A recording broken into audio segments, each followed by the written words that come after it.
बंदी छोड़ सतगुरु रामपाल जी परमेश्वर जी की जय हो। परम पिता परमात्मा सारी सृष्टि के रचनहार कुल मालिक असंख्य ब्रह्मांडों के स्वामी जगत गुरु तीनों लोकों में प्रवेश करके सबका भरण पोषण करने वाले राजाधिराज आत्माधार नाथों के नाथ देवों के देव महादेव सर्वेश्वर महेश्वर मृत्युंजय अजरो अमर आदि अनादि सनातनी प्रभु जगत पिता जगदीश्वर श्री श्री 1008 की उपाधि के वास्तविक अधिकारी अकाल मूरत सौद स्वरूपी राम वासुदेव सर्वगतम ब्रह्म परम पूज्य प्रथम पूज्य परम संत परम पुरुष परम धनी परम दयालु सत्य कबीर हक्का कबीर अल्लाह अकबर बाखबर अल्लाह ताला जगत के तारणहार जगत के मुक्तिदाता जगत के जगन्नाथ हारे के सहारे हिंदुओं के राम मुसलमानों के अल्लाह सिखों के वाहिगुरु ईसाइयों के मसीह दया के सागर दयानिधि करुणा के सागर करुणानिधि स्वयंभू परिभू संकट मोचन कष्ट हरण मंगल करण दुख भंजन अविगत कबीर निर्विकार निर्विषम परमात्मा अलय अलेख सतगुरु आदि अनादि सतगुरु असली मर्यादा पुरुषोत्तम असली राम असली कृष्ण असली घनश्याम असली मुरारी राजाओं के राजा महाराजाओं के महाराजा शहंशाहों के शहंशाह सम्राटों के सम्राट भगवानों के भगवान अल्लाहों के अल्लाह प्रभुओं के प्रभु मसीहाओं के मसीह सच्चे वाहिगुरु बाबाओं के बाबा पीरों के पीर सेठों के सेठ जगत सेठ सावड़सा सेठ सर्वगुण संपन्न अनंत कोटि कलाओं के स्वामी अनंत कोटि ब्रह्मांडों के नायक योगियों में महायोगी ध्यानियों में महाध्यानी सिद्धों में परम सिद्ध ज्ञानियों में तत्व ज्ञानी ब्रह्म ज्ञानी महाज्ञानी परम ज्ञानी सर्वश्रेष्ठ ज्ञानी विज्ञानी युवा कबीर समरथ कबीर ऐशमवात अमित ओझा सच्चे रहनुमा करीम अल्लाह सुबहान अल्लाह दुनिया के अंतिम पैगंबर 8 सितंबर 1951 से गांव धनाना जिला सोनीपत हरियाणा भारतवर्ष की पावन भूमि पे प्रकट रियल कल की भगवान श्री नारायण साकार हरि श्री बाबा साहिब शब्द स्वरूपी राम संत श्रोमणी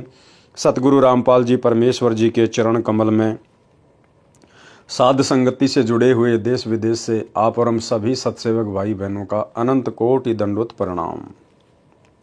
सत्साई भाई और बहनों, दया पूज्य गुरुदेव भगवान की सतगुरु रामपाल जी परमेश्वर जी की जिनके विशेष आशीर्वाद से शुभ आशीर्वाद से आप और हम सभी सत्सेवक आत्माएं साध संगति से जुड़कर अपनी आत्मा के कल्याणार्थ हेतु गुरुदेव के तत्व ज्ञान को आधार बनाकर मोक्ष के लिए निरंतर भक्ति मार्ग पर आगे की ओर बढ़ रहे हैं।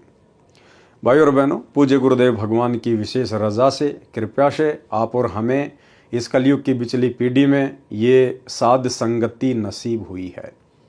परमात्मा कहते हैं साध संगत हरि भक्ति बिन कोई न उतरे पार निर्मल आदि अनादि है गंदा सब संसार। गुरु के ज्ञान के पश्चात आपस में भगत भाई बहन मिलकर उस ज्ञान के ऊपर जो चर्चा करते हैं उसको कहते हैं साध संगति। साध संगति से ज्ञान का निखार होता है, आत्मा में दृढ़ता आती है, विकारों से दूर होती है, अपने गुरु को पहचान पाती है। तो भाई और बहनों, आप और हमारे पर विशेष रजा पूज्य गुरुदेव जी की और आने वाले समय में जिन जिन आत्माओं को मोक्ष प्राप्त करना होगा उन सभी आत्माओं को साध संगति से जुड़ना होगा, क्योंकि ये परमेश्वर के मिशन का एक मुख्य हिस्सा है। यही गुरुदेव भगवान का यथार्थ 13वां कबीर पंथ है। तो पूज्य गुरुदेव जी के कर कमल से लिखित पवित्र पुस्तक मुक्ति बोध के ऊपर वीडियो बनाने की श्रृंखला जारी है। इसी श्रृंखला में आज हमारा ये 21वें नंबर का वीडियो है। प्रत्येक वीडियो में सतगुरुदेव भगवान के आशीर्वाद से आप और हमें भक्ति मार्ग के विषय में बहुत कुछ सीखने और समझने को मिलता है। तो भाई और बहनों, आज की वीडियो में हम आगे बढ़ते हैं। पवित्र पुस्तक मुक्ति बोध पेज नंबर 227। कथा शंकर जी का मोहिनी स्त्री के रूप पर मोहित होना। शंकर जी 3 लोक में तमोगुण के प्रधान देवता, उनका मोहिनी के ऊपर विषय वासनाओं में फंसकर काल प्रेरणा से मोहित हो जाना। बहुत सारी शिक्षाएं गुरुदेव भगवान के आशीर्वाद से हमें इन पवित्र पुस्तकों से मिलती हैं और ये वीडियो बनाने का मकसद यही है कि हम उन गलतियों से बचें जिन गलतियों के कारण आज इन 3 लोक के भगवानों के नाम पर दाग लग चुका है, इनके चरित्र पर दाग लग चुका है। और कोई ये ना सोचे कि मैं तो कुछ भी कर लूंगा, छुपा लूंगा, किसी के सामने बात नहीं आएगी। जब इन तीन लोक के भगवानों की जो बातें हैं, इनका जो चरित्र है, इनके जो कर्म कुकर्म हैं, जो पिछले लाखों वर्षों से छुपते छुपाते आ रहे थे, लेकिन इस कलयुग की पिछली पीढ़ी में उन सब का पर्दाफाश हो गया, सबकी पुस्तक ओपन हो गई। जब ये काल बली 21 ब्रह्मांड का स्वामी, ये ज्योति निरंजन अपने कर्म कुकर्म नहीं छुपा पाया, तो भला आप और हम 2 कौड़ी के जीवों की क्या औकात है। यदि हम समय रहते सतगुरु की शरण में नहीं आए, बुराइयों से किनारा करके भक्ति मार्ग पर नहीं लगे, तो फिर आप और हमारी क्या औकात, जो आप और हमारे कर्म कुकर्म सामने नहीं आएंगे, जन्म जन्मांतरों के सामने आ जाएंगे। तो भाइयों और बहनों, आज मौका है। वर्तमान भक्ति ग्रहण करने से पहले आप और हमने कितने कर्म किए, कितने कुकर्म किए, परमेश्वर उन सबको अनदेखा कर देगा, चित्रगुप्त के कागज फाड़ देगा। यदि हमारी नीयत शुद्ध हो गई, साफ हो गई, और यदि हम मोक्ष मार्ग पर आगे बढ़ चले तो।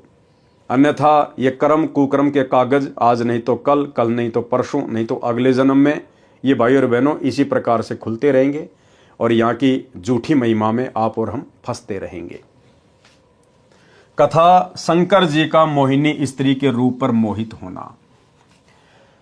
जिस समय दक्ष की बेटी यानी उमा, शंकर जी की पत्नी, ने श्री रामचंद्र जी की वनवास में सीता रूप बनाकर परीक्षा ली थी। एक समय शंकर और उमा जी यानी पार्वती जी कहीं जा रहे थे। उसी समय पृथ्वी लोक पर श्री विष्णु भगवान रामचंद्र अवतार रूप में आए हुए थे। उनको 14 साल का वनवास प्राप्त था। उसी समय रावण उनकी पत्नी को उठाकर ले गया, उनका हरण करके ले गया। श्री रामचंद्र जी हैं तो ये भी जीव संज्ञा में ही अपनी पत्नी के वियोग में विलाप कर रहे थे, बुरी तरह से रो रहे थे, पेड़ों से लिपट लिपट कर पूछ रहे थे, हिरणों से लिपट लिपट कर पूछ रहे थे, मेरी सीता कहाँ है, मेरी सीता कहाँ है।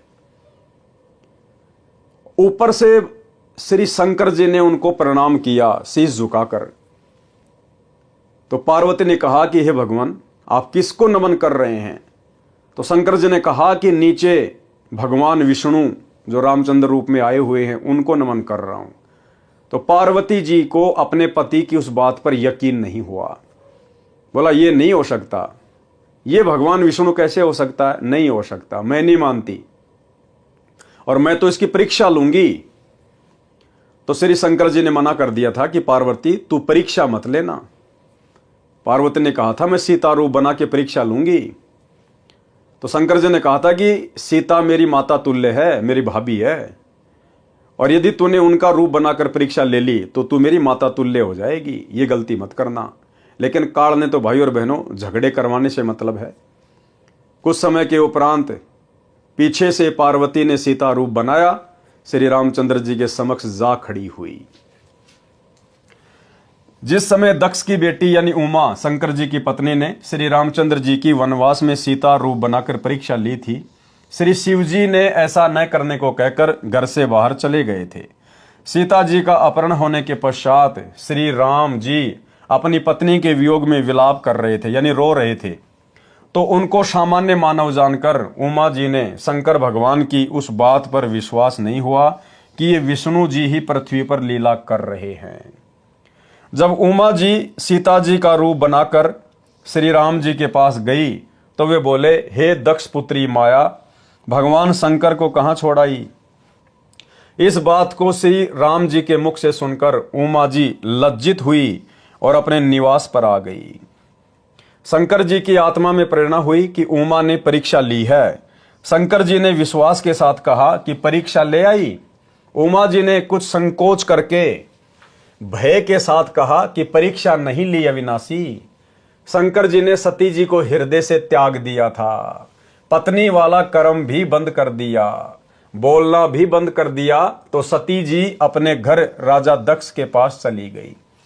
कहने का मतलब भाई और बहनों, जब तक हमें ज्ञान नहीं था हम सोचा करते थे ना जाने ये देवी देवता ब्रह्मा विष्णु महेश कैसे रहते होंगे, कैसे खाते होंगे, कैसे इनके कामकाज होंगे। अब इन कथाओं से गुरुदेव भगवान ने आप और हमारा मोतियाबिंद हटा दिया कि ये भी जीव संज्ञा में है, जीव संज्ञा में। जैसे घर घर में लड़ाई झगड़ा, पति का पत्नी के साथ, सास ससुर के साथ, ऐसा ही वहां पर है। यहां से भी बुरा काम है ऊपर ऊपर के लोकों में। पार्वती जी अपने पति की बात नहीं मानती है। और जब शंकर जी ने पूछा कि ले आई परीक्षा, तो पार्वती जी ने अपने पति से झूठ बोल दिया, जैसे कि यहां की आम सांसारिक औरतें बोल देती हैं। ऐसे ही पार्वती जी ने भी शंकर जी से झूठ बोल दिया कि नहीं नहीं भगवान, मैं परीक्षा लेके नहीं आई। लेकिन शंकर जी को तो पता चल गया काल प्रेरणा से कि ये परीक्षा लेके आई है। उसके बाद शंकर जी अपनी पत्नी से नाराज हो गए, जैसे यहां के लोग छोड़ देते हैं, त्याग देते हैं, तलाक दे देते हैं, शारीरिक संबंध बनाना छोड़ देते हैं। ऐसे ही भगवान शंकर ने पार्वती के साथ पति पत्नी मिलन करना छोड़ दिया, उनको हृदय से त्याग दिया कि तू मेरी पत्नी नहीं है, तूने मेरे से झूठ क्यों बोला, मैं तो तेरे को अपने प्राणों से ज्यादा चाहता था, तेरे ऊपर इतना विश्वास करता था, और तूने मुझे ही झूठ बोल दिया। तो शंकर जी ने अपनी पत्नी को दिल से त्याग दिया, जैसे यहां के लोग छोटी छोटी बातों को लेकर और तलाक दे देते हैं। शंकर जी ने सती जी को हृदय से त्याग दिया था, पत्नी वाला कर्म भी बंद कर दिया, बोलना भी बंद कर दिया। तो सती जी अपने घर राजा दक्ष के पास चली गई। राजा दक्ष ने उसका आदर नहीं किया। अब पार्वती का पिता राजा दक्ष, वो पहले से ही उससे नाराज था, क्योंकि पार्वती ने अपनी मर्जी से शंकर जी के साथ में लव मैरिज की थी। लव मैरिज जैसे यहां की लड़कियां कर लेती हैं माता पिता की रजामंदी के विरुद्ध, ऐसे ही पार्वती जी ने शंकर जी के साथ शादी कर ली थी। इस बात से राजा दक्ष अपनी पुत्री से नाराज चल रहा था। तो सेम टू सेम भाई और बहनों, वही रामायण, वही बातें, घर घर में लड़ाई झगड़ा, मन मुटाव, राग द्वेष, ईर्ष्या, यहां से कहीं ज्यादा गंदगी ऊपर के लोकों में है, जिसको हम सुरक कहते हैं। राजा दक्ष ने उसका आदर नहीं किया, क्योंकि उसने शिव जी के साथ विवाह पिता की इच्छा के विरुद्ध किया था। राजा दक्ष ने हवन कर रखा था, हवन कुंड में छलांग लगाकर सती जी ने प्राणांत कर दिया था। अब जिस समय पार्वती यानी सती अपने पिता राजा दक्ष के घर पे गई शंकर जी से नाराज होके, उधर मनमाना आचरण करते हुए शास्त्रों के विरुद्ध हवन यज्ञ शुरू करवा रखा था। एक बड़ा सा हवन तैयार कर रखा था, खड्डा खोद के लकड़ियां डाल रखी थी, पंडित लोग घी के पीपे ठोक रहे थे, स्वाहा, वो स्वतंत्र कर्म था। और नाराज होकर सती उसी में छलांग मार गई कि मैं करवाती हूं तेरा यज्ञ पूर्ण। वही सारी की सारी बातें, ये मनमाना आचरण होता है भाई और बहनों। अगर उस समय राजा दक्ष शास्त्रों के विरुद्ध मनमाना आचरण नहीं कर रहा होता, आप और हम भगत भाई बहनों की तरह यदि उसको तत्व ज्ञान प्राप्त होता, कोई पूर्ण सतगुरु मार्गदर्शक के रूप में प्राप्त होता, तो वो भी जैसे आप और हम प्रतिदिन हवन करते हैं एक दीपक खड़ी बत्ती वाला, उसी प्रकार से करता। उस हवन कुंड वाले यज्ञ से तो लाखों गुना ज्यादा उत्तम उसको लाभ मिलता, और ना उसकी बेटी सती उसमें छलांग मार के मरती। परंतु स्वतंत्र कर्म इस काल में हमारे पीछे लगा रखे हैं 25%, यानी काल ने हमारे को 25% स्वतंत्र कर्मों की छूट दे रखी है कि तुम अपने कर्म बना भी सकते हो और बिगाड़ भी सकते हो। हवन कुंड में छलांग लगाकर सती जी ने प्राणांत कर लिया, यानी अपने प्राणों का अंत कर लिया। शंकर जी को पता चला तो अपनी ससुराल आए। अब उधर से शंकर जी को पता चला कि मेरी पत्नी ऐसे ऐसे मर गई, तो अपने ससुर से नाराज होकर, क्रोधित होकर उधर से शंकर जी आ गए और आते अपने ससुर का सिर धड़ से अलग कर दिया। अब बताओ, इन बातों को लेकर यहां का पृथ्वी लोक का मनुष्य भी इतनी जल्दी अपना आपा नहीं खोता, इतना गुस्से में नहीं होता जितना कि भगवान शंकर हो गए। तो सोचिए भाई और बहनों, यहां के मनुष्य ठीक या फिर उनका आचरण ठीक।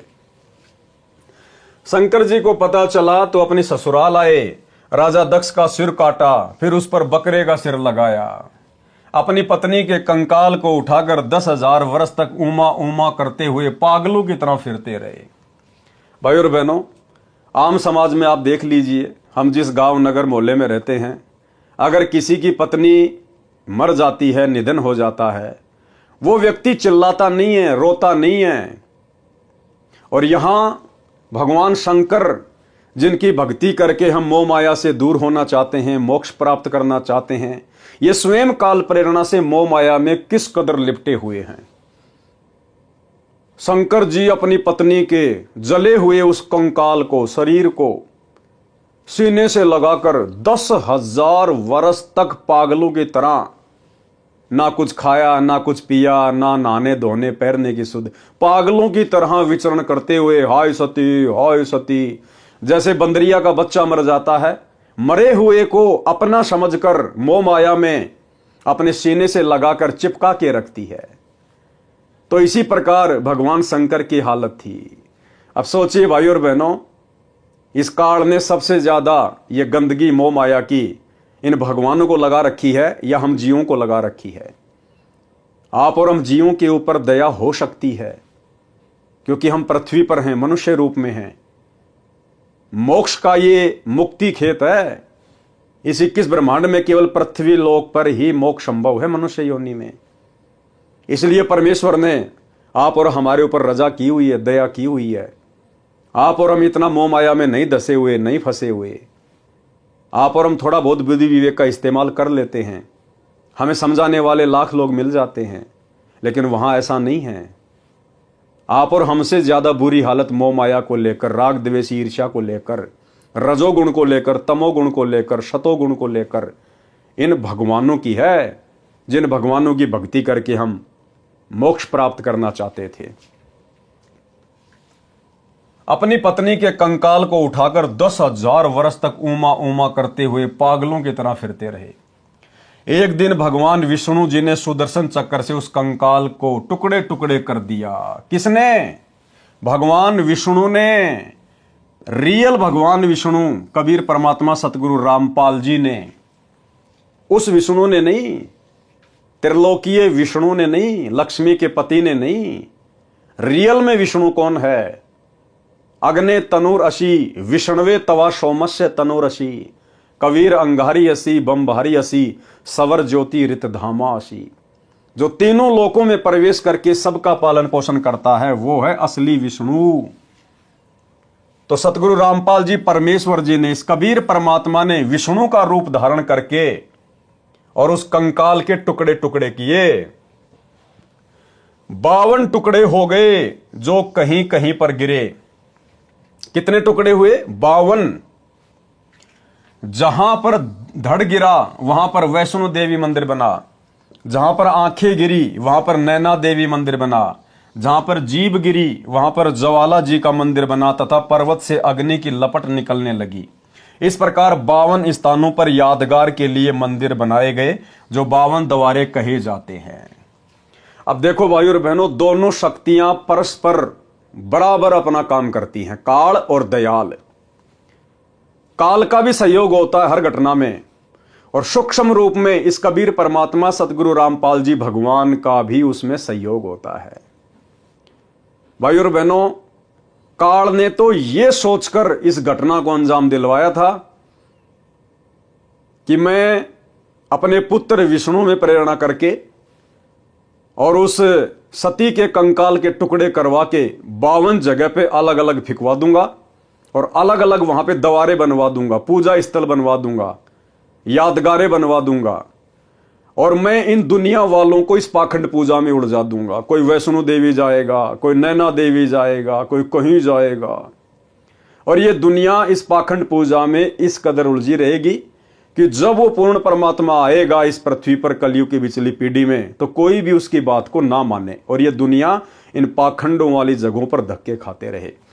तो काल ने तो आप और हम जीव आत्माओं को भक्ति से भटकाने के लिए, शास्त्र विरुद्ध साधना में लगाकर हमारे कर्म फुड़वाने के लिए इस प्रकार की ये लीला की। लेकिन ये मालिक दयालु है, विष्णु का रूप बना के ये आ गए और इन्होंने कर दिए टुकड़े। अब इनकी क्या लीला थी उसके पीछे? इनकी लीला यह थी कि जब तक वो कलयुग की बिचली पीढ़ी वाला समय नहीं आता है, तब तक इन आत्माओं को किसी भी तरह से भक्ति से जोड़ के रखना है, क्योंकि वो समय नहीं था, सतयुग त्रेता द्वापर, वो मोक्ष प्राप्ति का समय नहीं था। तो परमात्मा ने आप और हम आत्माओं को किसी भी तरह से धार्मिकता से जोड़ के रखना था। तो इसमें परमात्मा की भी रजामंदी थी कि इन यादगारों पर ये आते रहेंगे, जाते रहेंगे, कोई साधु संत इनको मिलेगा, यानी परमात्मा खुद ही साधु संत रूप में वहां आएंगे, आत्माओं को मिलेंगे, ज्ञान समझाएंगे, अपनी शरण में लेते रहेंगे, बैटरी चार्ज करते रहेंगे, मनुष्य जन्म देते रहेंगे। इसलिए तो परमेश्वर अपनी वाणी में कहते हैं कि मेले खेले जाइए, और मेले बड़ा मिलाप है। भाई पत्थर पानी पूजते कोई साधु संत मिल जाते। कि जब तक आपको पूर्ण सतगुरु की प्राप्ति नहीं होती है, जब तक आपको पूर्ण परमात्मा नहीं मिलता है गुरु रूप में, तब तक आप इन तीर्थ स्थानों पर जाते रहिए, मेले वगैरह में जाते रहिए, जहां पर भी धार्मिक आयोजन होते हैं। ना जाने कोई साधु संत आपको मिल जाए, कोई भगत भाई आपको पुस्तक बांटता हुआ मिल जाए, कोई आपको पैम्पलेट बांटता हुआ मिल जाए, और ये ज्ञान आपके कानों में पड़ जाए।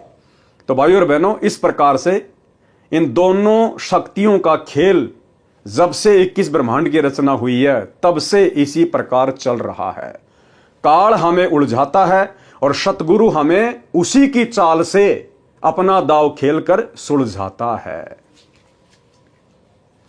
इस प्रकार 52 स्थानों पर यादगार के लिए मंदिर बनाए गए, जो 52 द्वारे कहे जाते हैं। तब शंकर जी सचेत हुए तथा अपनी दुर्गति का कारण कामदेव यानी सेक्स को माना। फिर शंकर भगवान को चेतना आई कि 10,000 साल तक मेरी ऐसी पागलों जैसी हालत क्यों हुई? इस काम वासना के कारण। अगर मैं तपस्या करके, साधना करके कामदेव के ऊपर विजय प्राप्त कर लूं, तो ना रहेगा बांस, ना बजेगी बांसुरी, मैं परेशान नहीं रहूंगा। फिर कामदेव वश हो जाए तो न स्त्री की आवश्यकता हो और न ऐसी परेशानी हो। यह विचार करके हजारों वर्ष सेक्स का दमन करने के मकसद से तप किया। भैया ये तप से तो और ज्यादा भड़कती है, तड़प से तो ये काम वासना और ज्यादा भड़कती है। एक दिन कामदेव उनके निकट आया और शंकर जी की दृष्टि से भस्म हो गया। अब ये काल का भयंकर जाल, काल ने कामदेव का रूप बनाया, शंकर जी के सामने प्रकट हुआ, शंकर जी के द्वारा आंखें खोलते ही वो भस्म हो गया। शंकर जी को अभिमान हो गया, घमंड हो गया कि मैंने कामदेव को भस्म कर दिया, मैंने विषय वासनाओं पर विजय प्राप्त कर ली। शंकर जी को अपनी सफलता पर असीम प्रसन्नता हुई। जो भी देव उनके पास आता था तो उससे कहते थे कि मैंने कामदेव को भस्म कर दिया, यानी काम विषय पर विजय प्राप्त कर ली है, मैं कभी किसी सुंदरी से प्रभावित नहीं हो सकता।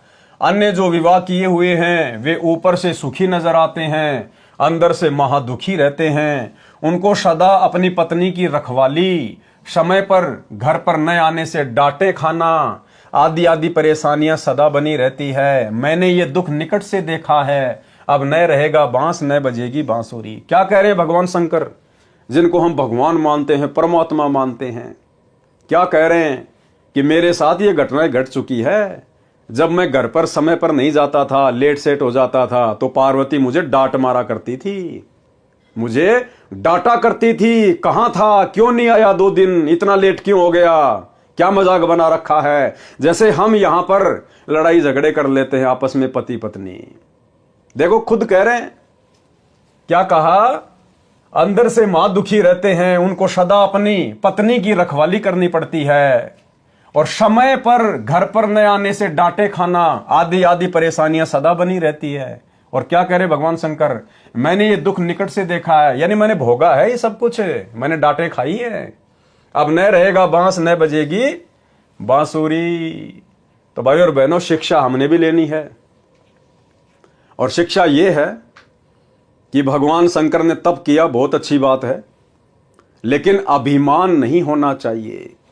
लेकिन शास्त्र विरुद्ध साधना करने वाले तपस्वी को, साधक को अभिमान हुए बिना रहता नहीं, क्योंकि उसको तत्व ज्ञान प्राप्त नहीं होता है, उसको भक्ति की ज्ञान की जड़ का पता नहीं होता है, और वह अहंकार में फूल जाता है। तो वैसे तो आप और हम सभी सत्सेवक भाई बहनों के साथ ऐसा नहीं होगा, क्योंकि गुरुदेव भगवान ने हमें तत्व ज्ञान दिया है, हमें आदि और अंत की जानकारी दे दी है।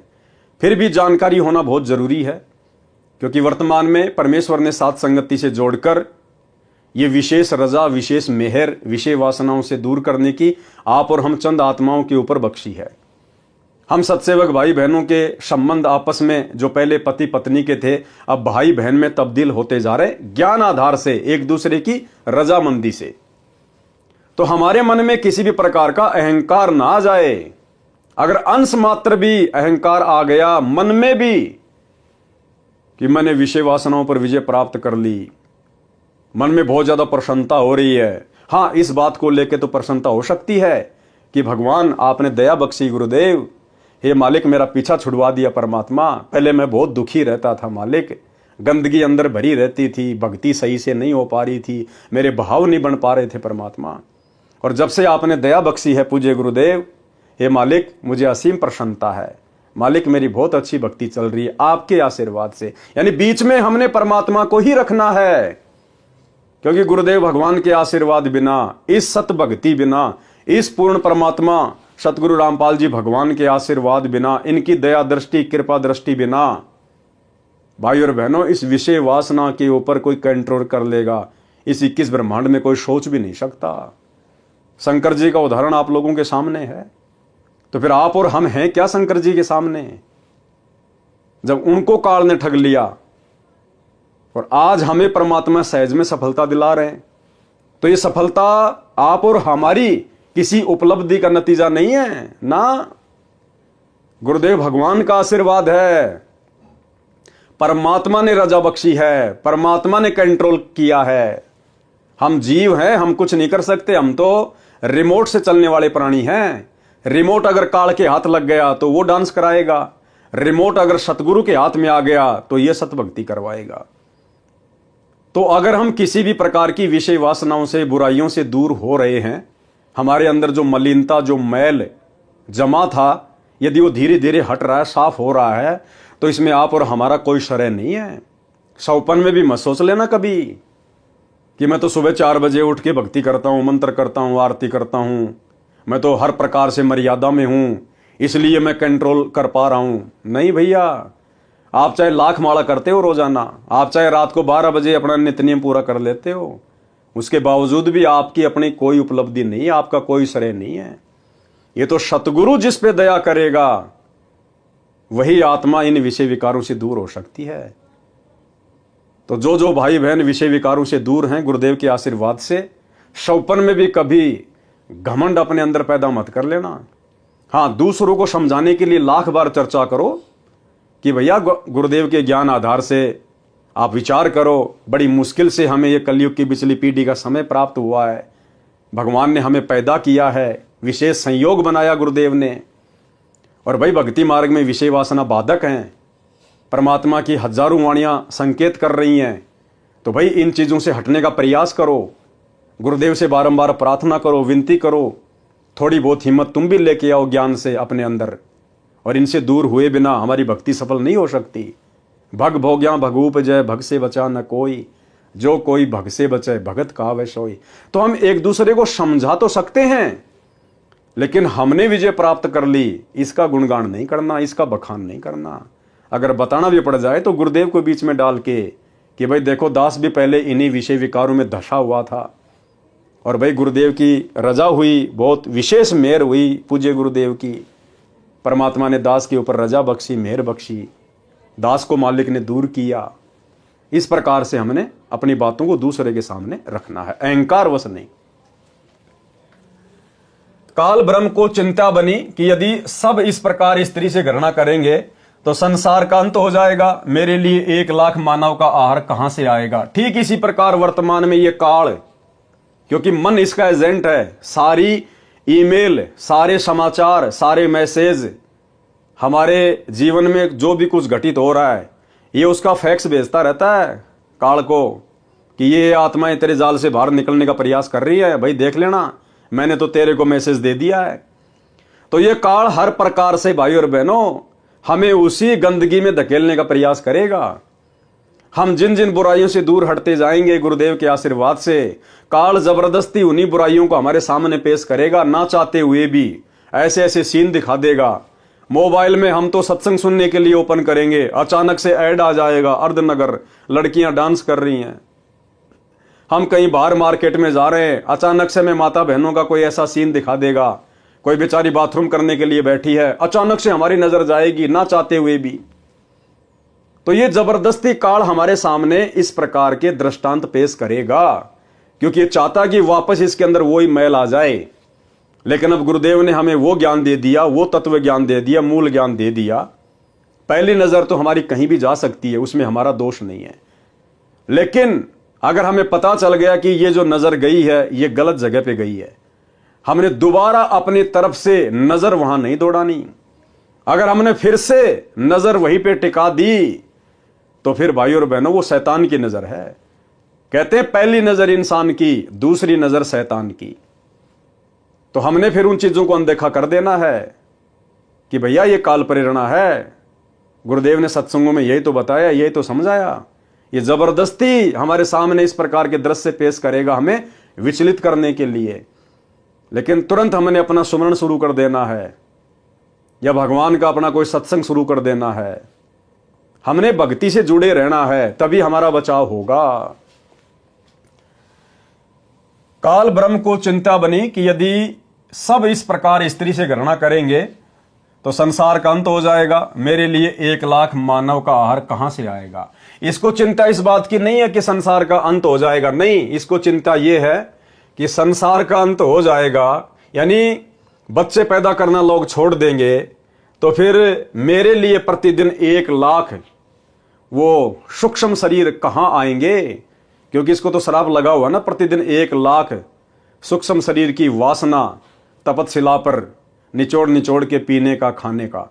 तो इसको अपने भोजन की चिंता है। इस उद्देश्य से नारद जी को प्रेरित किया। एक दिन नारद मुनि जी आए, उनके सामने भी अपनी कामदेव पर विजय की कथा सुनाई। नारद जी ने भगवान विष्णु को यथावत सुनाई। श्री विष्णु जी को काल ब्रह्म ने प्रेरणा की, भाई की परीक्षा करनी चाहिए कि ये कितने खरे हैं। काल ब्रह्म की प्रेरणा से एक दिन शिव जी विष्णु जी के घर के आंगन में आकर बैठ गए। सामने बहुत बड़ा फलदार वृक्षों का बाग था। भिन्न भिन्न प्रकार के फूल खिले थे, बसंत जैसा मौसम था। श्री विष्णु जी शिव जी के पास बैठ गए, कुशल मंगल जाना। फिर विष्णु जी ने पूछा, सुना है कि आपने काम पर विजय प्राप्त कर ली है। शिव जी बोले, हाँ, मैंने कामदेव का नाश कर दिया है। ये नहीं कहा कि मैंने परमेश्वर की रजा से, उनके आशीर्वाद से तप करके, भक्ति करके और इस कामदेव पर विजय प्राप्त की है। सीधा क्या कहा, हाँ, मैंने कामदेव पर विजय प्राप्त कर ली है। कुछ देर बाद शिव जी के मन में प्रेरणा हुई कि भगवान, मैंने सुना है कि सागर मंथन के समय आप जी ने मोहिनी रूप बनाकर राक्षसों को आकर्षित किया था। आप उस रूप में कैसे लग रहे थे, मैं देखना चाहता हूं। पहले तो बहुत बार विष्णु जी ने मना किया, परंतु शिव जी के हट के सामने स्वीकार किया और कहा कि कभी फिर आना, आज मुझे किसी आवश्यक कार्य से कहीं जाना है। यह कहकर विष्णु जी अपने महल में चले गए। अब विष्णु जी तो अपने महल में चले गए, अब पीछे से कबीर परमेश्वर सतगुरु रामपाल जी भगवान ने फिर मोहिनी का रूप धारण किया। मोहिनी का रूप धारण है, क्योंकि भाई और बहनों, हम सब इसी की आत्मा है और आत्मा में यदि अहंकार आ गया तो ये परमात्मा उसको चकनाचूर किए बिना छोड़ता नहीं है। और आज एक उदाहरण पेश करना था परमात्मा ने कि काल प्रेरणा क्या होती है। ये भगवान भी काल के वशीभूत हैं, ब्रह्मा विष्णु महेश 33 करोड़ देवी देवता। और इस नकली भक्ति से विषय वासनाओं पर कंट्रोल नहीं किया जा सकता जब तक ये तत्व ज्ञान नहीं मिलेगा, सतगुरु का पूर्ण मोक्ष मंत्र नहीं मिलेगा। तो परमेश्वर ने उदाहरण भी पेश करने थे। ये कहकर विष्णु जी अपने महल में चले गए। शिव जी ने कहा कि जब तक आप वह रूप नहीं दिखाओगे मैं भी जाने वाला नहीं हूं। अब ये हठ धर्मिता है, हठ धर्मिता। अब देखो, ये बच्चों जैसी बात काल प्रेरणा से शंकर जी कर बैठे कि जब तक आप अपना वो रूप नहीं दिखाओगे मैं भी यहां से नहीं जाने वाला। तो ये हठ धर्मिता आप और हम भक्तों ने कभी अपने जीवन में नहीं करनी है। मैं भी जाने वाला नहीं हूं। कुछ ही समय के बाद शिव जी की दृष्टि बाग के एक दूर वाले कोने में एक अप्सरा पर पड़ी जो सुंदरता का सूर्य थी। गुरुदेव भगवान सतगुरु रामपाल जी परमात्मा अप्सरा का रूप धारण करके, मोहिनी का रूप धारण करके और शंकर जी को दिखाई दिए उस बगीचे में एक कोने में। इसी प्रकार भाइयों और बहनों, ये परमात्मा आप और हमारी परीक्षा लेने के लिए इस कलयुग की बिचली पीढ़ी में कि मेरे बच्चों के ऊपर मेरे ज्ञान का कितना असर हुआ है, इसी प्रकार से किसी भी औरत का रूप बनाकर आप और हमारे सामने भी पेश हो सकते हैं। इस प्रकार की अश्लील हरकतें भी करेगा ये भगवान, आप और हमें रिझाने का प्रयास भी करेगा, अश्लील संकेत भी करेगा हमें चेक करने के लिए। तो भाइयों और बहनों, हर प्रकार से हमने इस ज्ञान को आधार बना के चलना है। अब कौन था वो अप्सरा? हमारे गुरुदेव भगवान, ये कबीर परमात्मा। इधर उधर देखकर शिव जी उसकी ओर चल पड़े। जो जो निकट गए तो वह सुंदरी अधिक सुंदर लगने लगी और वह अर्धनग्न वस्त्र पहने थी। कभी गुप्तांग वस्त्र से ढक जाता तो कभी हवा के झोंके से आधा हट जाता। सुंदरी ऐसे भाव दिखा रही थी जैसे उसको कोई नहीं देख रहा। जब शिवजी को निकट देखा तो शर्मसार होकर तेज चाल से चल पड़ी। शिवजी ने भी गति बढ़ा दी। बड़े परिश्रम के पश्चात तथा घने वृक्षों के बीच मोहिनी का हाथ पकड़ पाए। अब भगवान शंकर ने मोहिनी का हाथ पकड़ लिया बद नीयत से, शारीरिक मिलन करने की नीयत से। बिल्कुल पागल हो गया विषय वासना में देखते ही। जब तक शिवजी का शुक्रपात हो चुका था, तब तक शिवजी का शुक्रपात हो चुका था, वीर्यपात हो चुका था। उसी समय सुंदरी वाला स्वरूप श्री विष्णु रूप था और उसी समय गुरुदेव भगवान ने फिर वापस विष्णु का रूप बना लिया। अब शंकर जी तो एकदम से सफेद हो गए अपने भाई को देखकर। परमात्मा ने अप्सरा वाले रूप से विष्णु जी का रूप धारण कर लिया। भगवान विष्णु जी शिव जी की दशा देखकर मुस्कुराए तथा कहा कि ऐसे उन राक्षसों से अमृत छीन कर लाया था। वे राक्षस ऐसे मोहित हुए थे जैसे मेरा छोटा भाई कामजीत, यानी जिसने काम पर विजय प्राप्त कर ली थी, अब काम पराजित हो गया है। तो सोचो भाइयों और बहनों, हमारे सामने भी परमात्मा परीक्षा के लिए इस प्रकार के दृश्य बना के उपस्थित हो सकता है। और यदि हम भगत भाई बहनों ने यदि नादानी दिखा दी, ज्ञान को आधार नहीं बनाया, भले ही हमने हाथ नहीं पकड़ा, यदि हमारे अंदर भी आ गया कि ये लड़की देखो कितनी सुंदर है और ये इशारे कर रही है, और यदि हम उसकी उन सभी अदाओं को देखकर अंदर से पिघल गए, विषय वासनाओं के लिए तैयार हो गए, भले हमने कुछ किया नहीं, लेकिन अगर मन ही मन में अगर इस प्रकार के भाव हमने पैदा कर लिए कि बड़ी सुंदर लड़की है, आज तो दाव लग गया भाई, उसी समय हम भक्ति मार्ग से आउट। क्योंकि ये भक्ति मन कर्म वचन की है, मन कर्म वचन, उसी समय हम फैल।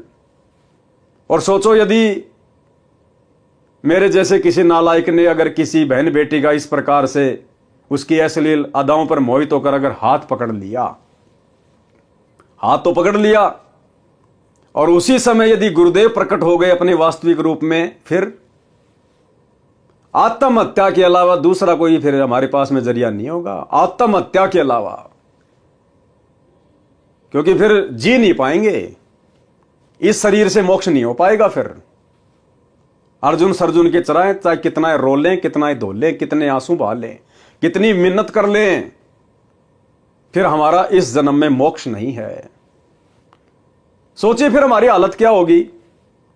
बदनीयत से मैंने हाथ पकड़ा, उसी समय गुरुदेव प्रकट हो गए उस लड़की के रूप में।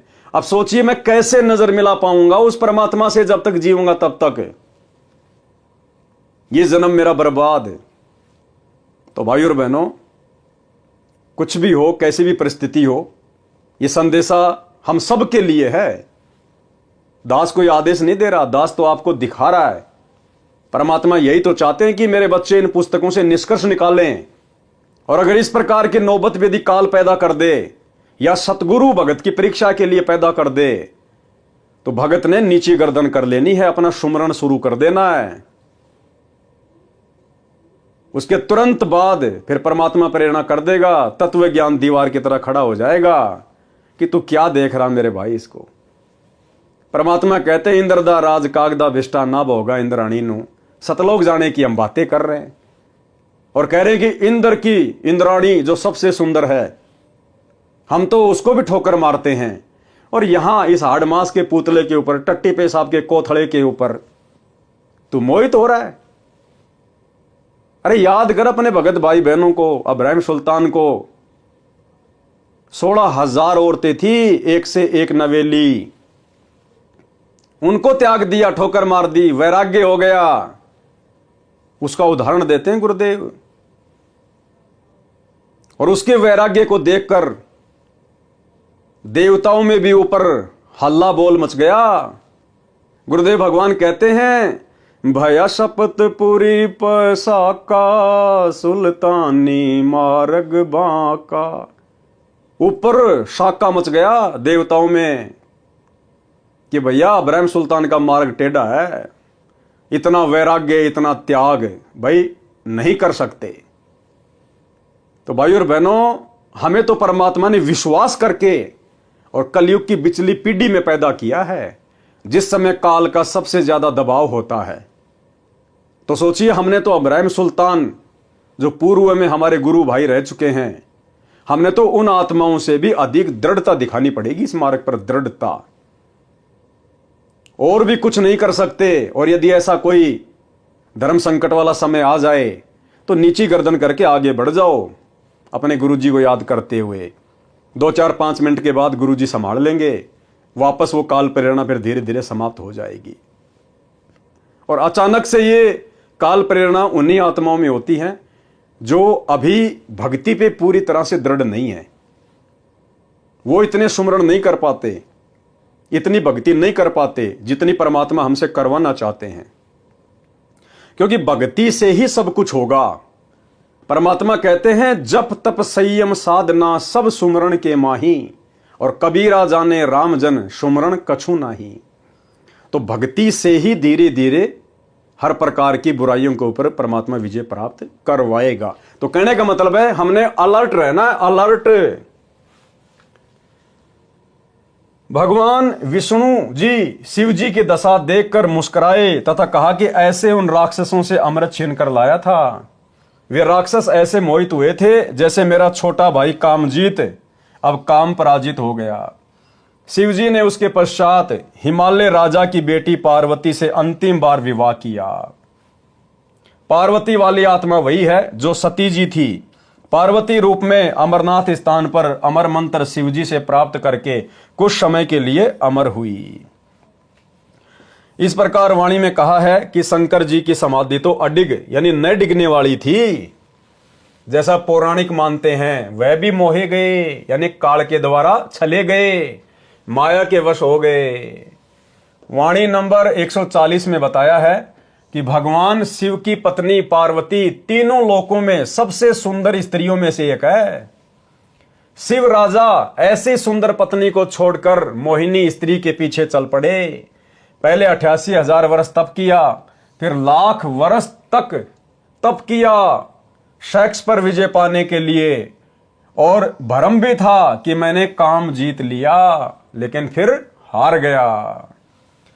पारक के अंक की वाणी नंबर 145। गरीब कृष्ण गोपी का भोग कर फेर जति कहलाया, या की गति पाई नहीं ऐसे त्रिभुवन राया। सरलार्थ, श्री कृष्ण जी के विषय में श्रीमद् भागवत सुधा सागर में प्रमाण है कि श्री कृष्ण मथुरा वृंदावन की गोपियों यानी गोपों की स्त्रियों के साथ संभोग यानी सेक्स किया करते थे।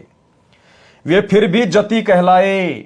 जति कौन होता है? अपनी स्त्री के अतिरिक्त अन्य की स्त्री से कभी संभोग न करने वाला या पूर्ण रूप से ब्रह्मचारी को जति कहते हैं। उसका भेद ही नहीं पाया। ऐसे ये 3 लोक के मालिक श्री कृष्ण के अंदर प्रवेश करके काल ब्रह्म गोपियों से सेक्स करता था। स्त्रियों को तो श्री कृष्ण नजर आता था, काल ब्रह्म सब कार्य गुप्त करता है। तो भाई और बहनों, वर्तमान में यदि इस काल ब्रह्म की ऐसी गुप्त षड्यंत्रकारी लीलाओं से कोई बच सकता है तो केवल सतगुरु का भगत क्योंकि सतगुरु के शब्द में, सतगुरु के ज्ञान में वो शक्ति है। अगर मर्यादा में रहेंगे तो ये निकट नहीं आएगा। वाणी नंबर 142 से 144। गरीब यो बीजक विस्तार है, मन की झाल किलोल, पुत्री ब्रह्मा देख कर हो गए डामाडोल। ब्रह्मा जी भी इसके सामने नहीं टिक पाए। गरीब दे तजी दुनिया तजी, शिव सिर मारी थाप, ऐसे ब्रह्मा पिता के काम लगाया पाप। गरीब फेर कल्प करुणा कैरी, ब्रह्मा पिता शुभान, स्वर्ग शमूल जिहान में यो मन है शैतान। यानी विचार करने की बातें हैं भाई और बहनों। यदि हम वर्तमान में इन विषय विकारों से दूर हटकर भक्ति कर पा रहे हैं तो यह कितनी बड़ी रजा है आप और हमारे ऊपर। हमें विश्वास होना चाहिए कि हम समर्थ शक्ति की शरण में हैं। जिन विषय विकारों से दूर इस काल ने भगवान शंकर को नहीं होने दिया, ब्रह्मा जी को नहीं होने दिया, विष्णु जी को नहीं होने दिया, उनकी दुर्गति रखी। आज उनके चरित्र पर दाग लगा हुआ है, पुराण भरे पड़े हैं उनकी जीवन लीला से।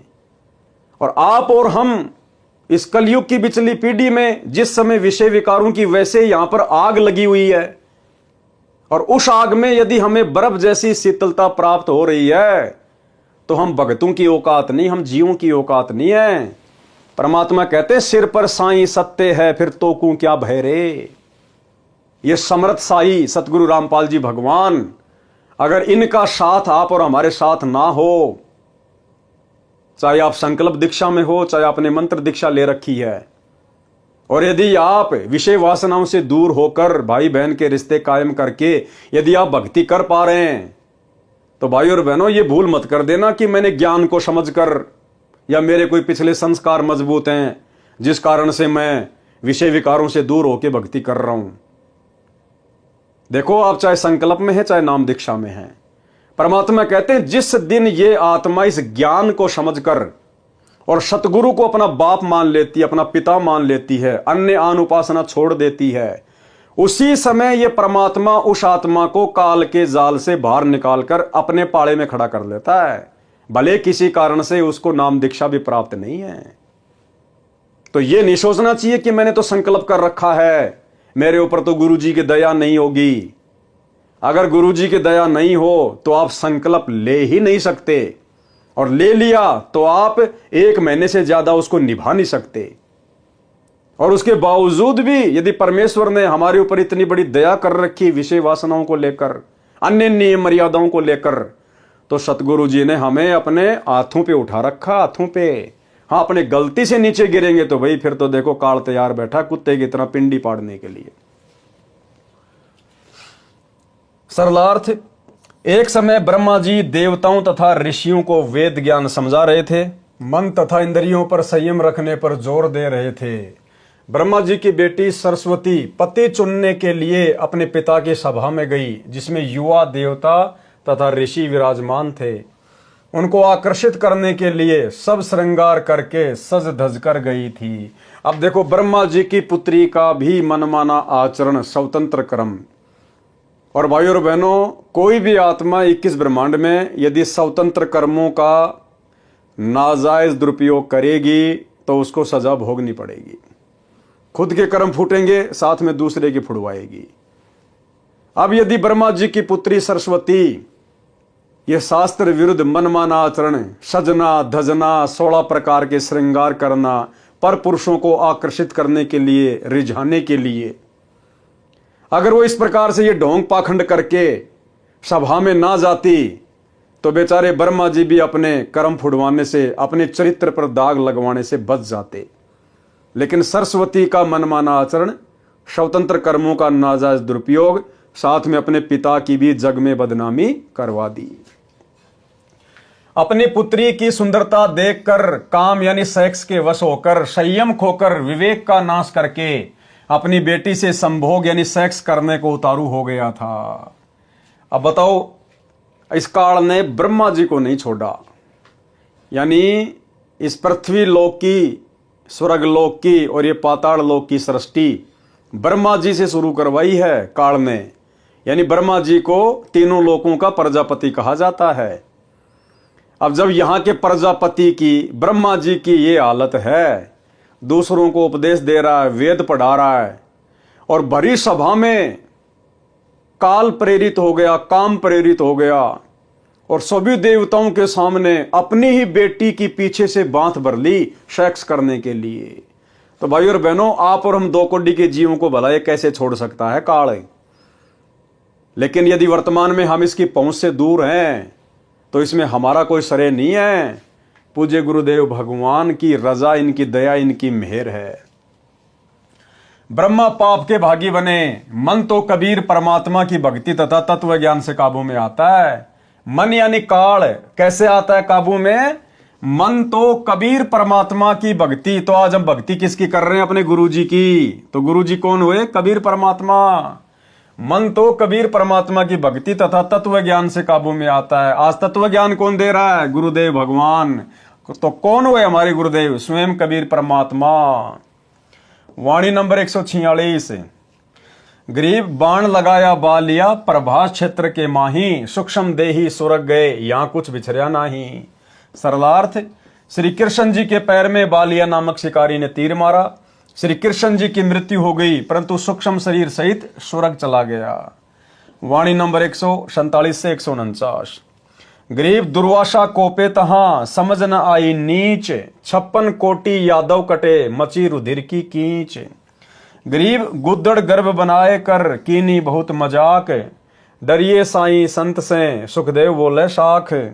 गरीब 10,000 पुत्र कटे, गोपी काव्यो लूटी, गणिका चढ़ी विमान में, भाव भक्ति से छूटी। अब देखो यहां परमात्मा ने हमें 2 शिक्षा दी हैं। सबसे पहली शिक्षा, हम संत बन गए, भगत बन गए। तो आप और हमने अब गुरुदेव के आशीर्वाद से अपने गुस्से पर, अपने क्रोध पर कंट्रोल करके, अगम निगम की सोच के हमने एक एक शब्द अपनी जुबान से निकालना है। दुर्वासा संत था और अंत में उसने क्या कर दिया? जरा सी बात के ऊपर वहां के लड़कों ने, श्री कृष्ण जी के लड़के प्रद्युम्न ने और अन्य लड़कों ने जरा सा मजाक कर दिया उसके साथ में। उसने श्राप दे दिया। 56 करोड़ यादव आपस में कट कट के मर गए, खून की नदियां बह गई। तो परमात्मा कहते हैं ये संतों के लक्षण नहीं, संतों के स्वभाव नहीं, भक्तों के अंदर ऐसे लक्षण नहीं होने चाहिए। हमने सहनशील होना पड़ेगा, हमने संयमित होना पड़ेगा। भाई हम तो समर्थ की शरण में हैं, अगर हम मर्यादा में हैं तो हमारा तो कोई कुछ बिगाड़ नहीं सकता, चाहे कितना मजाक करे, कितना कुछ करे। फिर हमने किसी को भला बुरा बोलने की क्या आवश्यकता? दूसरी शिक्षा यह है कि साधु संतों के साथ में अनर्गल मजाक भी नहीं करना चाहिए। मजाक तो करना ही नहीं चाहिए। भाई कोई अपनी भक्ति कर रहा है, जैसे भी कर रहा है, हमने मजाक नहीं करना चाहिए उनके साथ में, उनका मजाक नहीं उड़ाना चाहिए, उनके साथ में हटकेलियां नहीं करनी चाहिए, उनको हल्के में नहीं लेना चाहिए। तो श्री कृष्ण जी के बेटे प्रद्युम्न ने और उसके साथियों ने दुर्वासा ऋषि के साथ में मजाक किया, हल्के में लिया संतों को, भक्तों को, जिस कारण से पूरे यादव कुल का सर्वनाश हो गया।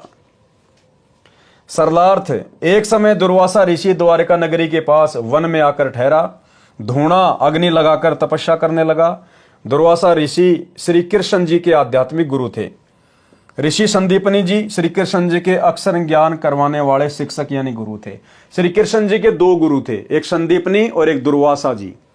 संदीपनी जी ने केवल उनको अक्षर ज्ञान करवाया, उनको पढ़ना लिखना सिखाया, और दूसरे दुर्वासा ऋषि, उन्होंने आध्यात्मिक ज्ञान दिया, भक्ति का मार्ग बताया। दुर्वासा जी की ख्याति चारों ओर द्वारिका नगरी में फैल गई कि ऐसे पहुंचे हुए ऋषि हैं, भूत भविष्य तथा वर्तमान की सब जानते हैं। द्वारिका के निवासी श्री कृष्ण से अधिक किसी भी ऋषि व देव को नहीं मानते थे। उनको अभिमान था कि हमारे साथ श्री कृष्ण हैं, कोई भी देव ऋषि व साधु हमारा कुछ नहीं बिगाड़ सकता। और यही अभिमान बरवाला कांड 2014 में सतलोक आश्रम मैनेजमेंट हरियाणा को ले डूबा, गुरुदेव के बेटा बेटी भाई बंधु रिश्तेदारों को ले डूबा। अहंकार में आ गए कि हमारे साथ तो गुरुजी हैं, हमारा भला कौन क्या बिगाड़ देगा। हमारे साथ तो लाखों की संगत है, कमांडो बन के मरने मारने के लिए तैयार हैं। हमारे पास तो संगत के दान का करोड़ों रुपया है, प्रशासन हमारा क्या बिगाड़ लेगा। और अपनी नादानी के चलते प्रशासन से पंगा ले लिया। भक्तों को बेचारों को गुरुजी का आदेश बता के काले कपड़े पहना के हाथों में लठ पत्थर पेट्रोल बम दे के खड़ा कर दिया मरने मारने के लिए। यही अहंकार 2014 में गुरुजी के परिवार को ले डूबा, सतलोक आश्रम मैनेजमेंट हरियाणा को ले डूबा। उनको अभिमान था कि हमारे साथ श्री कृष्ण हैं, कोई भी देव ऋषि व साधु हमारा कुछ नहीं बिगाड़ सकता। श्री कृष्ण को सर्वशक्तिमान मान रखा था। द्वारिका के नौजवानों को शरारत सूझी, आपस में विचार किया कि साधु लोग ढोंगी होते हैं, इनकी पोल खोलनी चाहिए, चलो दुर्वासा ऋषि की परीक्षा लेते हैं। श्री कृष्ण के पुत्र प्रद्युम्न ने गर्भवती स्त्री का स्वांग धारण किया, पेट के ऊपर छोटा कड़ाहा बांधा, उसके ऊपर रुई लोगड़ रखकर वस्त्र बांधकर स्त्री के कपड़े पहना दिए, उसका एक पति बना लिया। 7-8 नौजवान यादव उनके साथ दुर्वासा के डेरे में गए और प्रणाम करके निवेदन किया कि ऋषि जी, आपका बहुत नाम सुना है कि आप भूत भविष्य तथा वर्तमान की जानते हैं। ये पति पत्नी हैं, इनके विवाह के 12 वर्ष बाद परमात्मा ने संतान की आशा पूरी की है। ये जानना चाहते हैं कि गर्भ में लड़का होगा या लड़की। ये जानने के लिए उतावले हो रहे हैं, कृपया बताने का कष्ट करें। ये मजाक भक्तों को शोभा नहीं देता। गुरुदेव भगवान कहते हैं, तीर कमान से और बात जुबान से एक बार निकल गई वापस नहीं आती है। इसलिए भक्तों ने बहुत सोच समझकर शब्द अपनी जिह्वा से निकालने चाहिए। सुनिए छोटा सा सत्संग। अब वही तो बात है ना, कहते हैं तीर कमान से और वचन जुबान से निकलने के बाद वो वापस नहीं आता। तो सोच समझ कर हमने हर क्रिया बोल चाल करनी चाहिए। और भाई और बहनों, परमात्मा ने महाभारत का जिक्र करते हुए बताया कि एक छोटे से मजाक के कारण द्रौपदी ने अपना देवर समझकर दुर्योधन के साथ छोटा सा मजाक किया था कि अंधों की संतान अंधी होती है। और उस एक शब्द ने महाभारत करवा दी महाभारत। तो हम भक्तों ने इस भक्ति मार्ग पर, विशेषकर वर्तमान में हम सत्सेवक भाई बहनों ने बहुत ही सोच समझ के इन शब्दों का प्रयोग करना है। दुर्वासा ऋषि ने ध्यान लगाकर देखा तो सब समझ में आ गया। क्रोध में भरकर बोला, बताऊं क्या होगा। सबने एक स्वर में कहा कि हाँ ऋषि जी बताओ। दुर्वासा बोला कि इस गर्भ से यादव कुल का नाश होगा। यानी दुर्वासा जैसे क्रोधी भी ना हो भगत, इतने उतावले भी ना हो, अगम निगम की सोच के विचार करना चाहिए। बच्चों ने मजाक कर दिया, क्या हो गया, क्या बिगड़ गया भाई। साधु संतों में तो सहनशीलता होती है, साधु संत तो समावान होते हैं। लेकिन दुर्वासा के अंदर वो चीज नहीं थी। वो काल प्रेरित था, उसको तत्व ज्ञान नहीं था, उसका गुरु कोई तत्वदर्शी नहीं था, उसको कोई सही मार्गदर्शन देने वाला नहीं था। केवल अपने पूर्व जन्म की बैटरी को, अपनी भक्ति को खर्च कर रहा था।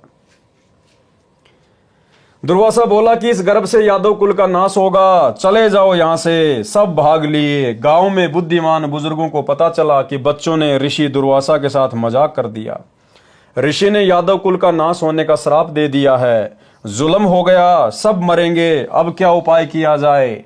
सब मिलकर अपने गुरु तथा राजा श्री कृष्ण जी के पास गए तथा सब हाल कह सुनाया।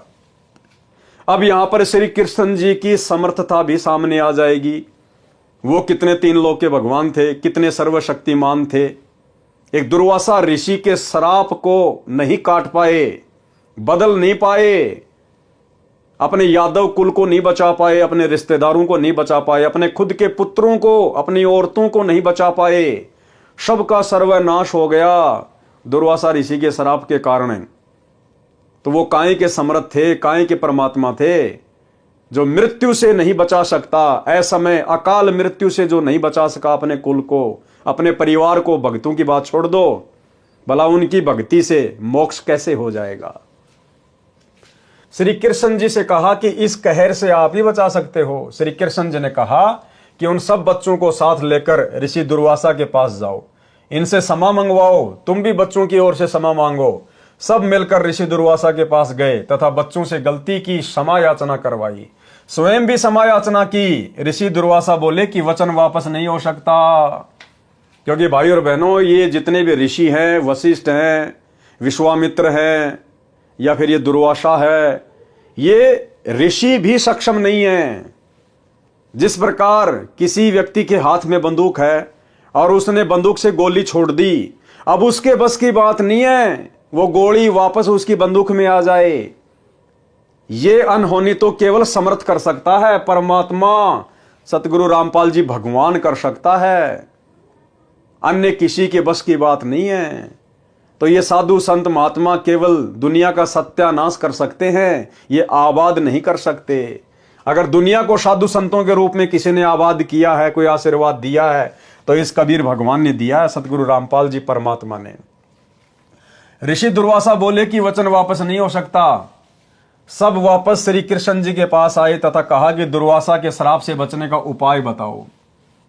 अब देखिए, दुनिया जिस श्री कृष्ण जी की भक्ति करती है, अब श्री कृष्ण जी उपाय भी ढंग का नहीं बता पाए। वो अंतर्यामी भी नहीं थे कि उनके द्वारा बताया गया उपाय यादव कुल का समाधान करेगा या उनका सत्यानाश करेगा। श्री कृष्ण जी ने बताया समाधान, और उस समाधान से सबका विनाश हो गया। श्री कृष्ण ने कहा कि जो जो वस्तु गर्भ समांग में प्रयोग की गई थी उनका नामो निशान मिटा दो, उन्हीं से अपने कुल का नाश होना कहा है। कपड़े रुई लोगड़ को जलाकर उसकी राख को प्रभास क्षेत्र में नदी में डाल दो। जो लोहे की कढ़ाई है उसे पत्थर पर घिसा घिसा कर चूरा बनाकर प्रभास क्षेत्र में दरिया में डाल दो। अब श्री कृष्ण जी ने क्या समाधान बताया, अब विचार करना होगा भाई और बहनों, आप और हमें। ये गुरुदेव भगवान आज हमें मिल गए, परमात्मा हमारी बुद्धि खोल दी मालिक ने, नहीं तो इन कथाओं का सार हम कभी समझ नहीं सकते थे। रात दिन पढ़ा करते थे, द्वापर से लोग इन कथाओं को पढ़ते आ रहे हैं, आज तक कोई नहीं समझ पाया, गुरुदेव ने आके समझाया। श्री कृष्ण ने क्या समाधान बताया कि दुर्वासा ने श्राप दिया ना कि ये जो गर्भ है ना, इससे क्या होगा बताऊं, यादव कुल का नाश होगा। तो क्या था उस गर्भ की जगह पे, लोगड़, कपड़े और वो कड़ाहा। तो श्री कृष्ण ने कहा कि ये कपड़े जला के इसकी राख को प्रभास क्षेत्र में यानी यमुना के किनारे वहां डाल दो, और ये जो लोहे का कड़ाहा है इसको घिस घिस के इसका चूरा यमुना जी में डाल दो, ना रहेगा बांस ना बजेगी बांसुरी। तो सब बड़े खुश हो गए कि भगवान ने तो तगड़ा समाधान बता दिया। समाधान नहीं, भगवान ने तुम्हारे सत्यानाश का रास्ता बता दिया। अब देखिए क्या होता फिर आगे, न रहेगा बांस न बजेगी बांसुरी। द्वारिका वासियों ने अपने गुरु श्री कृष्ण जी के आदेश का पालन किया। लोहे की कढ़ाई का एक कड़ा एक व्यक्ति को घिसाने के लिए दिया था, उसने कुछ घिसाया, पूरा नहीं घिसा, वैसे ही दरिया में फेंक दिया। घिसने से उस कड़े में चमक आ गई थी। एक मछली ने उसे खाने की वस्तु समझकर खा लिया। उस मछली को एक बालिया नाम के भील ने पकड़कर काटा तो कड़ा निकला। उसका लोहा पक्का था। बालिया ने उसे अपने तीर का आगे वाला हिस्सा विषाक्त यानी जहरीला बनवा लिया। कड़ाहे का जो लोहे का चूर्ण दरिया में डाला गया था, उसका तेज तीखे पत्तों वाला घास उग गया। पत्ते तलवार की तरह पहने थे। कपड़ों तथा रुई लोगड़ की राख का भी घास बन गया। कुछ वर्षों के बाद दुर्वासा के श्राप के कारण द्वारिका में अनहोनी घटनाएं होने लगी। आपसी झगड़े होने लगे, एक दूसरे को छोटी सी बात पर मारने लगे। सारी द्वारिका में उपद्रव होने लगा। द्वारिका नगरी के बड़े सयाने लोग मिलकर श्री कृष्ण जी के पास गए, दोबारा गए श्री कृष्ण जी के पास, तथा दुख बताया कि नगरी में किसी को किसी का बोल अच्छा नहीं लग रहा। बिना बात के मरने मारने को तैयार हो जाते हैं। छोटे बड़े की शर्म नहीं रही है, क्या कारण है तथा यह कैसे शांत होगा। श्री कृष्ण जी ने बताया कि श्री दुर्वासा के श्राप के कारण यह हो रहा है। फिर समाधान क्या बताया, अरे दुर्वासा के श्राप का समाधान तो आपने बताया था उनको पहले, सालों पहले। अब कह रहे हो कि श्री दुर्वासा ऋषि के श्राप के कारण ये हो रहा है। फिर आपके समाधान ने भला क्या हल निकाला, इसका समाधान सुनो। फिर से समाधान बता रहे श्री कृष्ण जी। पहले वाला समाधान तो पूरा हुआ नहीं, फेल हो गया। दूसरा समाधान बता रहे हैं कि नगरी के सभी छोटे नवजात लड़के सहित यादव प्रभास क्षेत्र में उसी स्थान पर नदी में स्नान करो जिस स्थान पर कढ़ाई का चूर्ण डाला था। यानी यादवों को मरने मारने के लिए भेज रहा श्री कृष्ण। और यादव समझ रहे हैं कि इससे हमारा समाधान होगा। ये काल प्रेरणा भाई और बहनों, ये 3 लोक के भगवान भी काल की रेंज से बाहर नहीं है। श्राप से बचने के लिए द्वारिका नगरी के सब बालक, नौजवान तथा वृद्ध स्नान करने गए। श्री कृष्ण जी के कहने से स्नान करके बाहर निकलकर एक दूसरे से गाली गलौज करने लगे और उस कढ़ाई के चूरे से उत्पन्न घास को उखाड़कर एक दूसरे को मारने लगे। तलवार की तरह घास से सिर कटकर दूर गिरने लगे। कुछ व्यक्ति बचे थे, अन्य सब के सब लड़कर मर गए। उन बचे हुओं को ज्योति निरंजन काल ने स्वयं श्री कृष्ण जी में प्रवेश करके उस घास से मार डाला। अकेला श्री कृष्ण बचा था।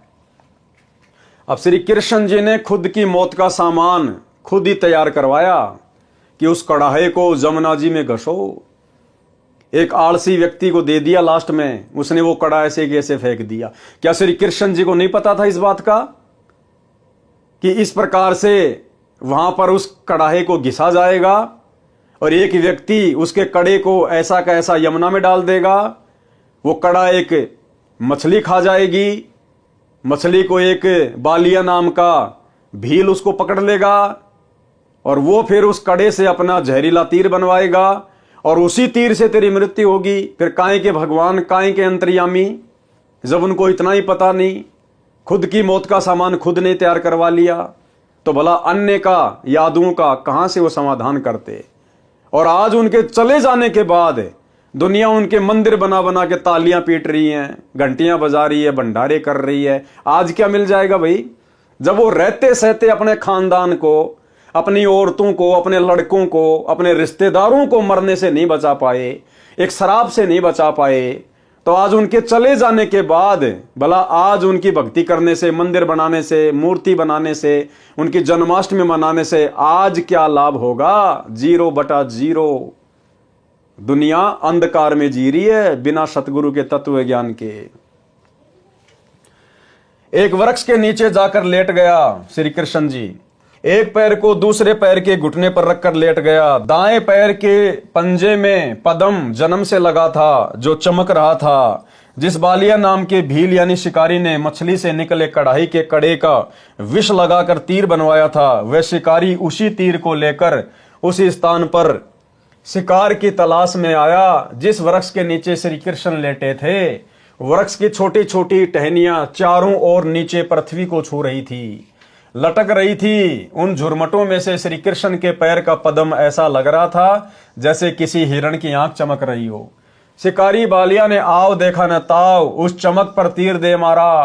तीर निशाने पर लगा। पैर के तलवे में विषाक्त तीर लगने से श्री कृष्ण जी की चीख निकली। बालिया समझ गया कि किसी व्यक्ति को तीर लगा है। निकट जाकर देखा तो कोई राजा है। पूछने पर पता चला कि श्री कृष्ण है। अपनी गलती की क्षमा याचना करने लगा और कहा कि हे भगवान, धोखे से तीर लग गया। मैंने आपके पैर के पद्म की चमक मृग की आंख जैसी लगी, क्षमा करो। श्री कृष्ण ने कहा कि बालिया, तेरा कोई दोष नहीं है, होनी प्रबल होती है। मैंने तेरा बदला चुकाया है। त्रेता युग में तू किष्किंधा का राजा सुग्रीव का भाई बाली था। मैं अयोध्या में रामचंद्र नाम से राजा दशरथ के घर पर जन्मा था। उस समय मैंने तेरे को वृक्ष की ओट लेकर धोखा करके लड़ाई में मारा था। अब तू मेरा एक काम कर। अब बताओ भाई और बहनों, अपने कर्मों को ये भगवान नहीं काट पाए। त्रेता में श्री रामचंद्र जी अर्थात श्री विष्णु भगवान ने धोखे से पेड़ की ओट लेकर बाली को मारा। उसका बदला श्री कृष्ण रूप में द्वापर में देना पड़ा, अर्थात अपना वो किया हुआ कर्म भोगना पड़ा। जब ये भगवान अपना कर्म नहीं काट सकते तो इनकी भक्ति करने से आप और हमारे कर्म, आप और हमारे पाप कैसे कट जाएंगे। कॉमन सेंस की बात है। ये तो समर्थ काटेगा और लाखों के काट रहा है। अब तू मेरा एक काम कर, द्वारिका में जाकर बता दे कि सर्व यादव दुर्वासा के श्रापवश आपस में लड़कर मर गए हैं। कुछ समय उपरांत द्वारिका की स्त्रियों की भीड़ लग गई, हाहाकार मच गया। पांडव श्री कृष्ण के रिश्तेदार थे, वे भी आ गए। श्री कृष्ण ने अर्जुन से कहा कि आप सर्व गोपियों यानी यादवों की स्त्रियों को अपने पास ले जाना, या कोई नर यादव नहीं बचा है। आसपास के भील इनकी इज्जत खराब करेंगे। पांडवों से कहा कि तुम राज्य अपने पुत्र को देकर हिमालय में जाकर घोर तप करो और अपने युद्ध में किए गए पापों का नाश करो। अर्जुन ने पूछा, भगवान एक प्रश्न आज मैं आपसे करूंगा, आप सत्य उत्तर देना। आप अंतिम श्वास गिन रहे हो, झूठ मत बोलना। श्री कृष्ण ने कहा कि प्रश्न कर। अर्जुन बोला, आपने गीता का ज्ञान कुरुक्षेत्र के मैदान में महाभारत युद्ध से पहले सुनाया था। उसमें कहा था कि अर्जुन तू युद्ध कर ले, तुम्हें कोई पाप नहीं लगेंगे, तू निमित्त मात्र बन जा, सब सैनिक मैंने मार रखे हैं, तू युद्ध नहीं करेगा तो भी मैं इन्हें मार दूंगा। जब युधिष्ठिर को भयंकर शोपन आने लगे, आपसे कारण जाना तो आपने बताया था कि युद्ध में किए बंधुघात के पाप के परिणाम स्वरूप कष्ट आया। समाधान यज्ञ करना बताया। उस समय मैं आपसे विवाद नहीं कर सका क्योंकि भाई की जिंदगी का सवाल था। आज फिर आपने वही जख्म हरा कर दिया। इतनी झूठ बोलकर हमारा नाश किस लिए करवाया? कौन से जन्म का बदला लिया? श्री कृष्ण ने कहा, अर्जुन तुम मेरे अजीज हो, होनहार बलवान होती है। गीता में क्या कहा उसका मुझे कोई ज्ञान नहीं, आप मेरी आज्ञा का पालन करो। ये कहकर श्री कृष्ण जी मर गए। अपने रिश्तेदारों का भी समाधान नहीं कर पाए, सर्व यादवों का सत्यानाश कर दिया। अब बहुत सारे भाई बहन कहते हैं कि जब सारे 56 करोड़ यादव मर गए थे, फिर ये वर्तमान के यादव कहां से आ गए? तो इसका समाधान भी गुरुदेव ने बताया, अन्यथा कोई सोच भी नहीं सकता। और गुरुदेव ने कहा केवल 56 करोड़ यादव मरे थे नर, औरतें नहीं मरी थी उस शराब से। उन औरतों के गर्भ में जो बच्चे थे, आगे चलकर उनसे यादव कुल धीरे धीरे फिर चला है। पांचों पांडवों व साथ गए नौकरों ने मिलकर सब यादवों का अंतिम संस्कार किया। कुछ एक के शव दरिया में परवाह कर दिए। श्री कृष्ण ने कहा था कि मेरे शरीर को जलाकर बची हुई अस्थियां व राख को एक लकड़ी के संदूक में डालकर दरिया में बहा देना। पांडवों ने वैसा ही किया। वो संदूक समुद्र में चला गया, फिर उड़ीसा प्रांत के अंदर जगन्नाथपुरी के पास बहता हुआ चला गया। उड़ीसा के राजा इंद्रदमन को शौपन में श्री कृष्ण ने दर्शन देकर, श्री कृष्ण ने नहीं, इस कबीर परमात्मा ने दर्शन देकर कहा कि एक संदूक समुद्र में इस स्थान पर है, उसमें मेरे शरीर की अस्थियां तथा राख हैं, उसको निकालकर उसी किनारे पर उन अस्थियों को जमीन में दबाकर ऊपर एक सुंदर मंदिर बनवा दे। ऐसा किया गया, जो जगन्नाथ नाम से मंदिर प्रसिद्ध है। 4 पांडव पहले चले गए, अर्जुन को गोपियों को लेकर आने को छोड़ गए। अर्जुन के पास वही गांडीव धनुष था जिससे लड़ाई करके महाभारत में जीत प्राप्त की थी। अर्जुन द्वारिका की सर्व स्त्रियों को बैलगाड़ियों में बैठाकर दिल्ली के लिए चल पड़ा। रास्ते में भीलों ने अर्जुन को घेर लिया, अर्जुन को पीटा, गोपियों को लूटा, कुछ स्त्रियों को भील उठा ले गए। अर्जुन कुछ नहीं कर सका, धनुष उठा भी नहीं सका। तब अर्जुन ने कहा था कि श्री कृष्ण नाश करने आया था, युद्ध में पाप करवाने के लिए तो बल दे दिया। लाखों योद्धा इसी गांडीव धनुष से मार गिराए, कोई मेरे सामने टिकने वाला नहीं था। आज वही अर्जुन है, वही धनुष है, मैं खड़ा खड़ा कांप रहा हूं। श्री कृष्ण जालिम था, धोखेबाज था, अर्जुन सोच रहा है। कबीर परमेश्वर जी हमें समझाते हैं कि ये जुल्म श्री कृष्ण ने नहीं किया, ज्योति निरंजन काल ब्रह्म ने किया है। श्री कृष्ण का जीवन देख लो। श्री कृष्ण अपने कुल को मथुरा से लेकर जान बचाकर द्वारिका आया। द्वारिका में उनकी आंखों के सामने सब यादव कुल नष्ट हो गया। श्री कृष्ण का बेटा मर गया, पोता मर गया, सर्व कुल नष्ट हो गया, स्वयं बेमौत मरा। तो आज भाई और बहनों, उस श्री कृष्ण की भक्ति से आप और हमारी अकाल मृत्यु भला कैसे टल सकती है? 1% भी नहीं। उसके कुल की स्त्रियों की दुर्गति भीलों ने की, जबरदस्ती उठा ले गए, उनकी इज्जत खराब की, नरक का जीवन जीने के लिए मजबूर हुई। उसी श्री कृष्ण की पूजा करके जो सुख शांति की आशा करता है, उसमें कितनी बुद्धि है, इस घटना से पता चलता है। वाणी नंबर 150 से 184। ग्रीब दुर्वासा काली सीला ब्रज बली तिहु लोक, अम्बरीश दरबार में तिन भी खाया धोक। ग्रीब चक्र सुदर्शन शीस पड़ी, अम्बरीश को घाली, 3 लोक भागे फिरे ऐसे अवगत चाल। ग्रीब कलप किसी नहीं कीजिए, जो चाहे सो होए, दुर्वासा के छिपन को कहीं न पाई खोई। गरीब स्वर्ग मृत पाताल में चक्र सुदर्शन डीक, दुर्वासा के चक्कर से जरे नहीं अमरीश। गरीब चक्र अपूठा फिर गया चरण कवल को छूही, भक्ति विशंबर नाथ की देखी दूर बरदू। गरीब कोटि बजर को फूक दे चक्र सुदर्शन चूर, भक्ति वत्सल भगवान से रह पैड़ 10 दूर। गरीब दुर्वासा के दहन को रतीन जग में भेंट, 56 कोटि यादव गए देखी हेठ दर हेठ। गरीब शाग पत्र से छिक गए देखी भक्ति की रीति, जरे मरे नहीं तासते सतगुरु शब्द अतीत। गरीब अम्बरीश असला असल भक्ति मुक्ति का रूप, निश्वासर पद में रहे जहाँ छाया नहीं धूप।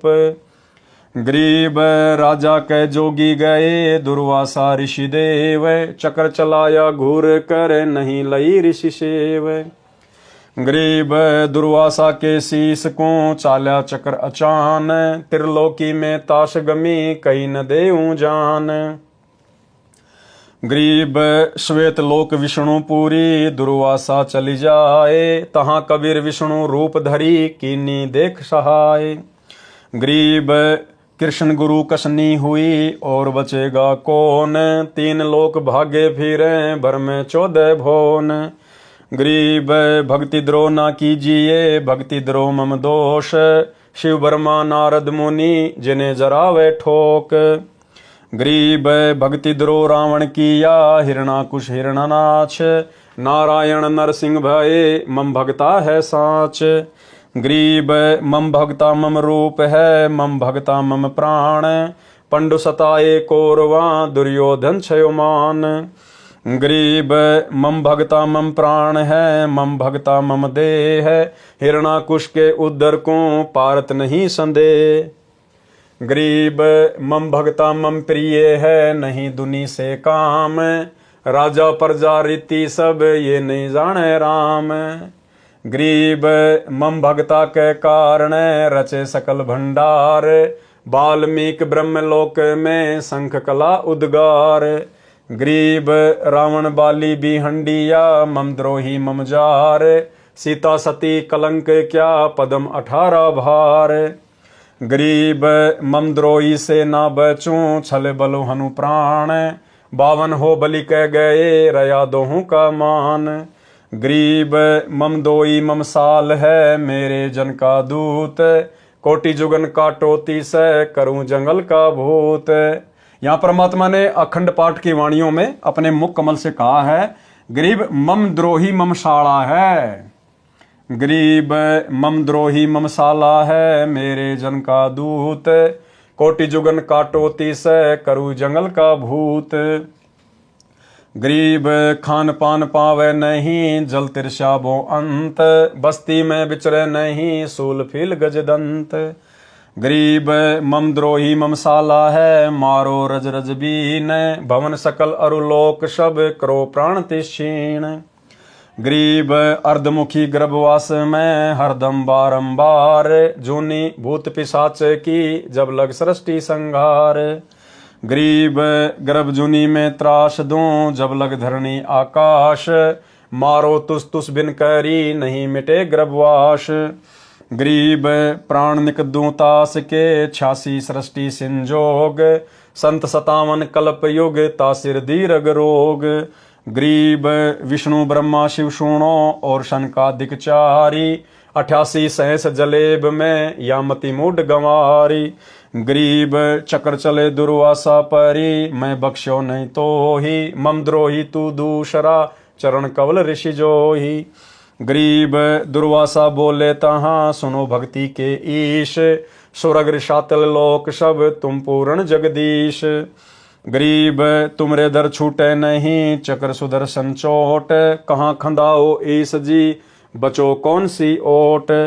गरीब अम्बरीश दरबार में जाओ निरसंदेह, काल घटा पूठी पड़े ममद्रोही मुखे।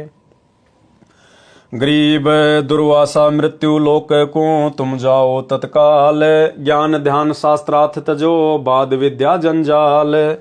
गरीब जब तप करनी काल है, बिन भक्ति बंधान, एक ही केवल नाम है, सो देवेंगे दान। गरीब मान बड़ाई कूकरी, डिग डम्फाण करंत, जिनके उर में ना बसो, जम छाती तोरंत। सारांश, सतयुग में अमरीश नाम के एक धार्मिक राजा हुए। वही आत्मा त्रेता युग में राजा जनक हुए, जो सीता जी के पिता थे। वही राजा अमरीश अब राजा जनक वाली आत्मा कलयुग में श्री नानक देव सिख धर्म के प्रवर्तक हुए। और भाई साहब, वो नानक जी अभी तक पार नहीं हो पाए, क्योंकि पार होने का समय तो भाई और बहनों कलयुग की बिचली पीढ़ी है। नानक जी भी 64 लाख आत्माओं में से एक थी, और 64 के 64 लाख भाई और बहनों 650 साल पहले गुरु को परमात्मा ना मानकर फैल हो चुके थे। तो श्री नानक जी भी अभी तक यहीं फंसे पड़े हैं। और भाई और बहनों, हिसार जेल से आए हुए विशेष संदेश नंबर 74 में गुरुदेव भगवान ने बिल्कुल क्लियर कर दिया कि श्री नानक जी का वर्तमान में जन्म हो चुका है और उनको नाम दीक्षा भी मिल चुकी है। परमात्मा ने उस आत्मा का जिक्र किया कि सतयुग में वो राजा अमरीश था, त्रेता में राजा जनक था, और 650 साल पहले बाबा नानक के रूप में जन्मा। और अब वर्तमान में अगर अब परमात्मा उसको शरण में ना लेता तो फिर से 84 में जाता। गुरुदेव कह रहे हैं अब यदि वर्तमान में परमात्मा उनको शरण में ना लेता, उनको नाम ना देता, तो 84 में जाता।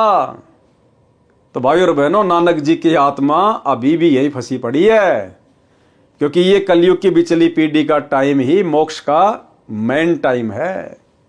अब है वो समय, अब परमेश्वर उन सभी आत्माओं को पुनः मौका देंगे मानव जन्म देकर। किसी भाई बहन को शंका ना हो जाए, कहीं उस गुरुद्रोही की तरफ ध्यान चला जाए जो वर्तमान में गुरुद्रोही की भूमिका में है। संजय दिल्ली वाला पूर्णतया अपने आप को ही परमात्मा मान चुका है, तत्वदर्शी संत मान चुका है कि मैं नानक जी की आत्मा हूं। नानक जी की आत्मा को परमात्मा इस कलयुग की बिचली पीढ़ी में गुरु पद देने के लिए, पाखंड में उलझाने के लिए जन्म नहीं देगा, भक्ति के लिए जन्म देगा। उसके अंदर तो किसी प्रेत की आत्मा है जो सारे उससे उल्टे कर्म करवा रही है, उसको गुरुद्रोही की पदवी पे लाके छोड़ दिया।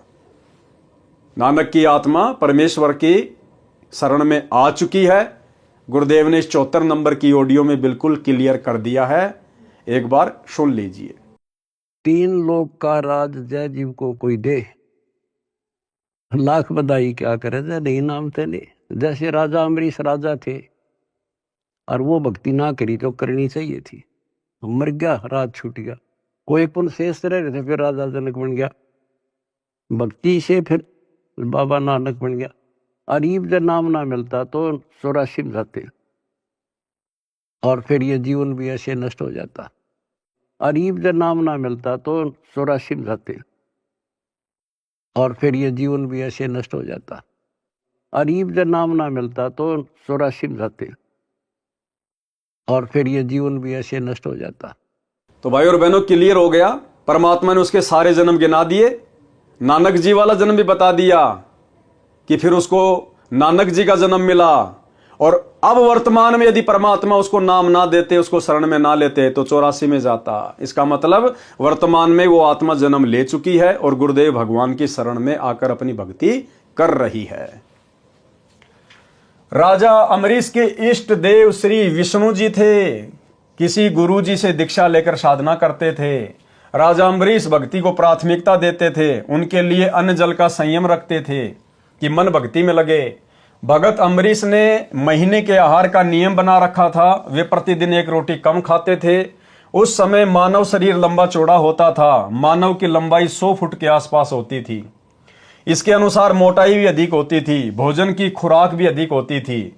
गुरु जी ने एकादशी का व्रत रखना भी भक्ति कर्म बता रखा था। अमरीश को वेद ज्ञान भी था, उनकी आत्मा मानती थी कि व्रत रखना वेद में नहीं लिखा है।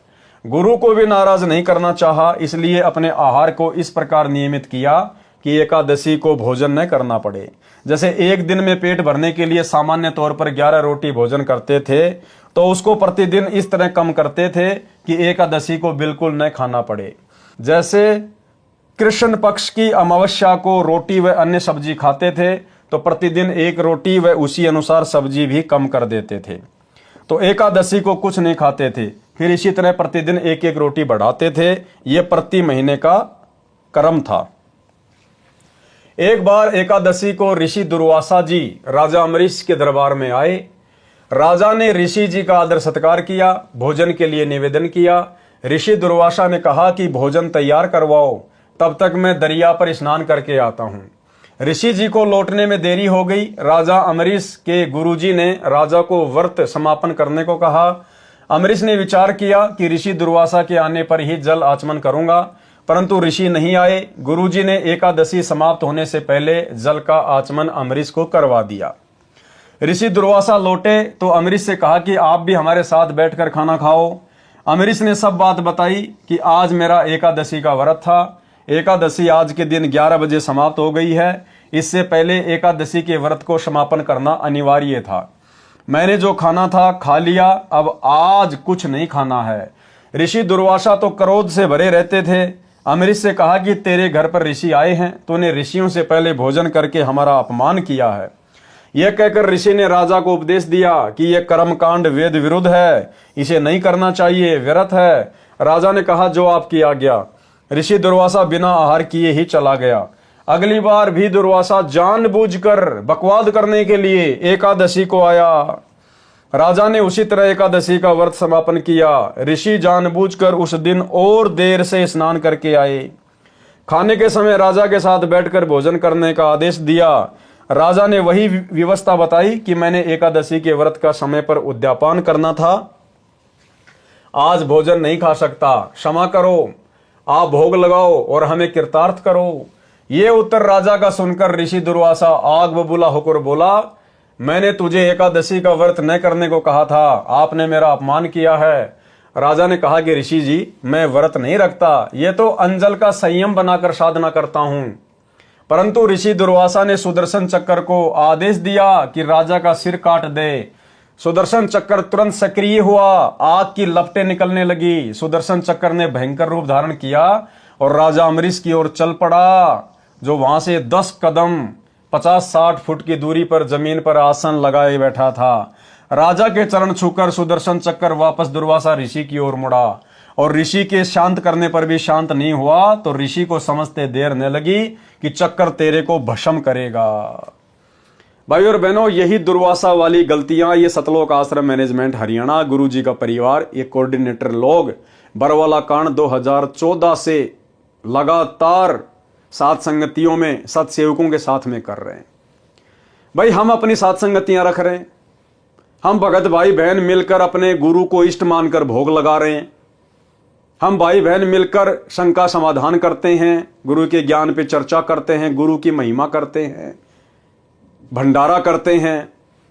ये लोग जबरदस्ती जानबूझकर बकवाद करने के लिए दुर्वासा ऋषि की तरह काल प्रेरणा से सात संगत वाले भाई बहनों के साथ में मार पिटाई करते हैं, लड़ाई झगड़ा करते हैं। एक बार नहीं, 2 बार नहीं, अनेकों बार इन्होंने जानबूझकर बकवादे की है। भाई और बहनों, भक्ति विधान तो वही है। अब आने वाले समय में भी इन लोगों के साथ में वही बनेगी जो दुर्वासा ऋषि के साथ बनी, जानबूझकर बकवाद करने वालों के साथ बनी। हम कोई गुरुजी के परिवार के घर में जाके साथ संगतियां नहीं करते, हम इनके आश्रमों में जाके साथ संगतियां नहीं करते, हम इन आश्रम वालों को बुलाते भी नहीं, लेकिन जबरदस्ती काल प्रेरणा से ये लोग साथ संगति में व्यवधान डालने के लिए दुर्वासा की तरह आ टपकते हैं। तो भाई और बहनों, ये जानबूझकर बकवाद करते हैं और आने वाले समय में भक्ति विधान अनुसार इनके साथ में वही बनेगी जो दुर्वासा के साथ में बनी। क्या कहा परमात्मा ने आगे? तो ऋषि को समझते देर न लगी कि चक्कर तेरे को भस्म करेगा। अपने प्राणों की रक्षा के लिए पहले अपने इष्ट देव श्री शिव जी के पास गए, सब बात बताई तथा रक्षा की प्रार्थना की। श्री शिव जी से भी सुदर्शन चक्र शांत नहीं हुआ, तो ऋषि से कहा कि भाग भाग, हमें भी मरवाएगा। ऋषि दुर्वासा श्री ब्रह्मा जी के पास गया, वहां से भी भगा दिया और बताया कि विष्णु के पास जा। अम्बरीश विष्णु का भगत है।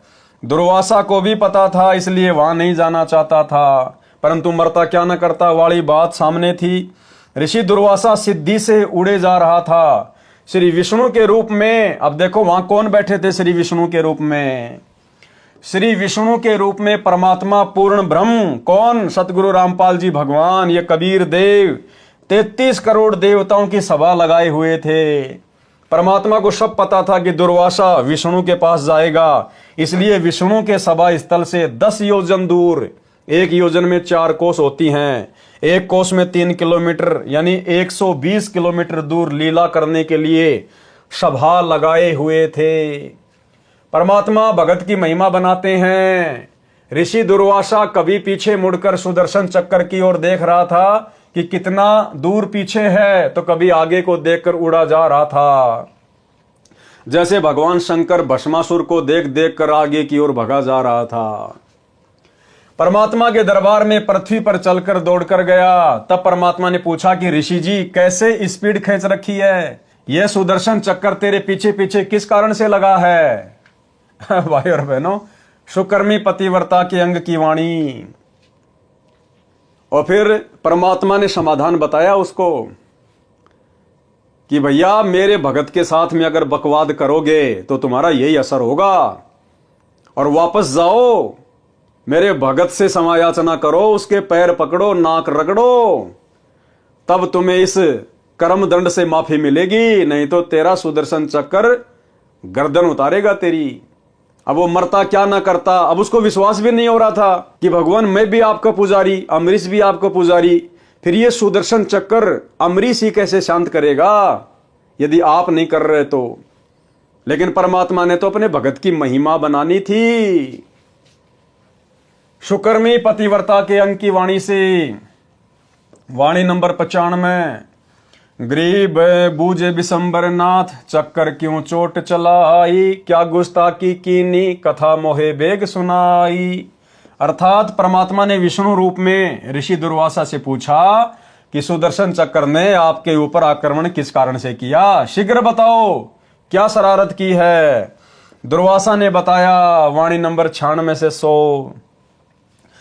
गरीब अम्बरीश मृतलोक बसै, एक राजा सूचा, करे एकादश व्रत, ज्ञान कछु अधिक ऊंचा। गरीब हम कीन्या ब्रह्म ज्ञान, उन्हें सरगुण उपदेशा, छाड़ एकादश व्रत, कहा हम लग्या अंदेशा। गरीब हम दीन्या चक्कर चलाई, काटी सिर इसका लीजे, ओ चक्कर पग छूही उलट करी, दिग्विजय कीजे। गरीब हम भागे भय खाई, चक्कर छूटे गए नारा, 3 लोक में गवन किए, राखे नहीं किने अधारा।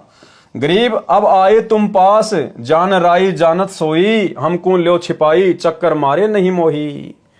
सारांश, मृत लोक यानी पृथ्वी के ऊपर अम्बरीश नाम का एक सच्चा सोचा राजा निवास करता है। वह एकादशी का व्रत करता है, परंतु उसका ज्ञान उत्तम है। सारी सच्चाई बता दी वहां तो उसने।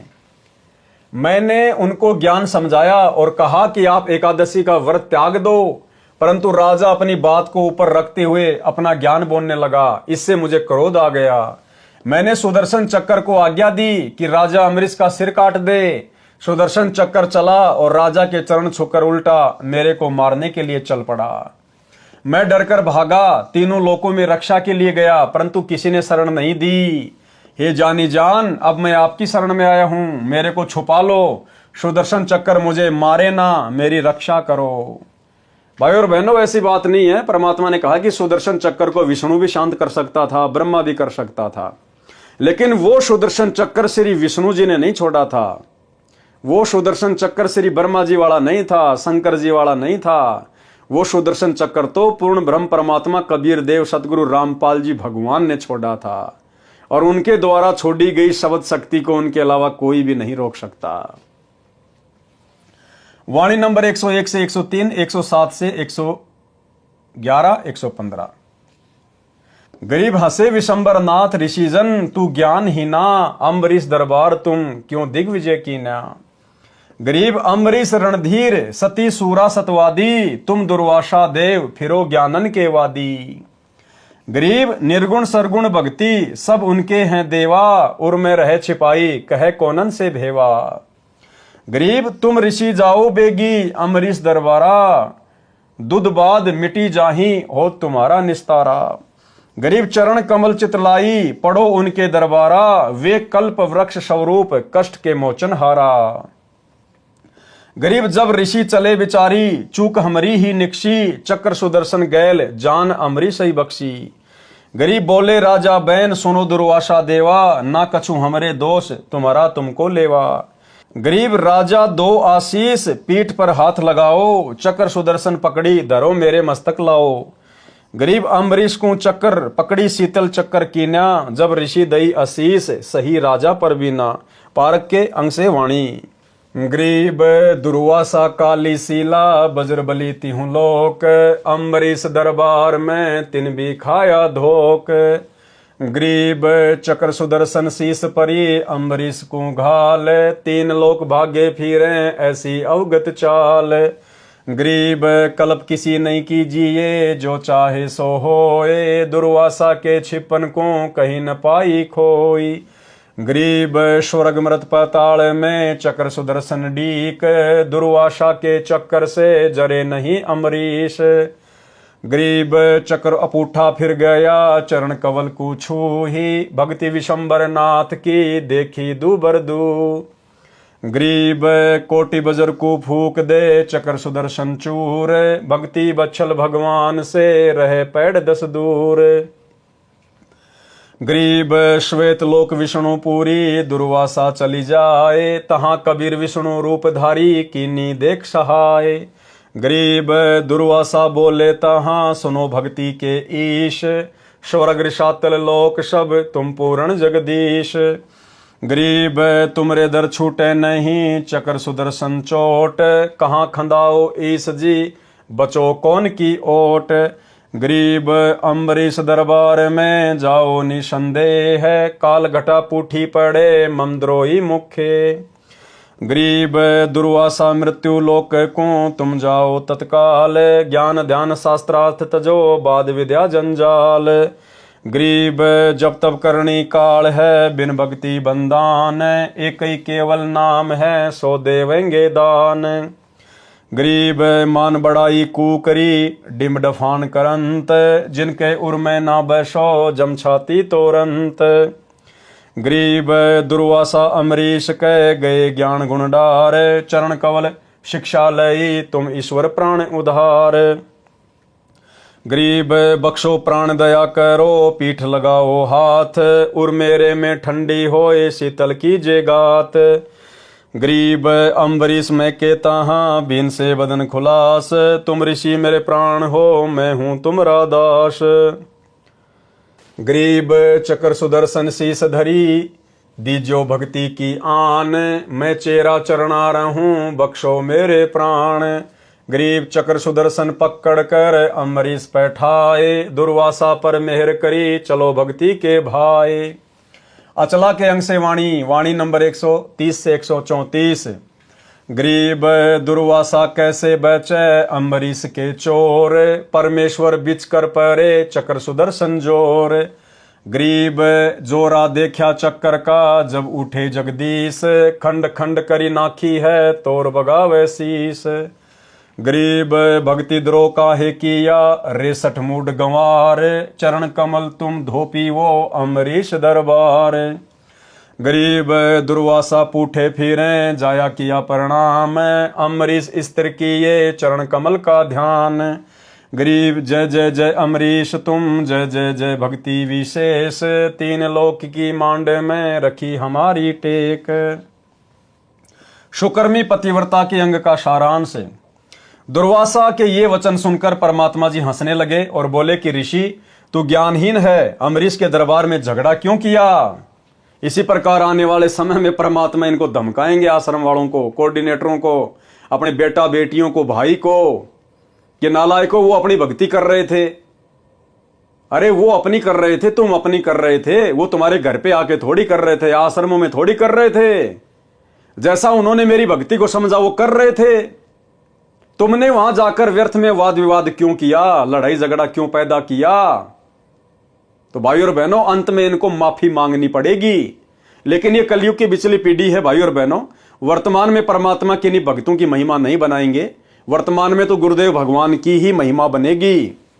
और इन मूर्खों ने अपने गुरुदेव से नाक रगड़ रगड़ के अंत में माफी मांगनी पड़ेगी। सतलोक आश्रम मैनेजमेंट वालों ने, गुरुदेव के कलयुगी परिवार वालों ने। दुर्वासा के ये वचन सुनकर परमात्मा जी हंसने लगे और बोले कि ऋषि तू ज्ञानहीन है, अम्बरीश के दरबार में झगड़ा क्यों किया?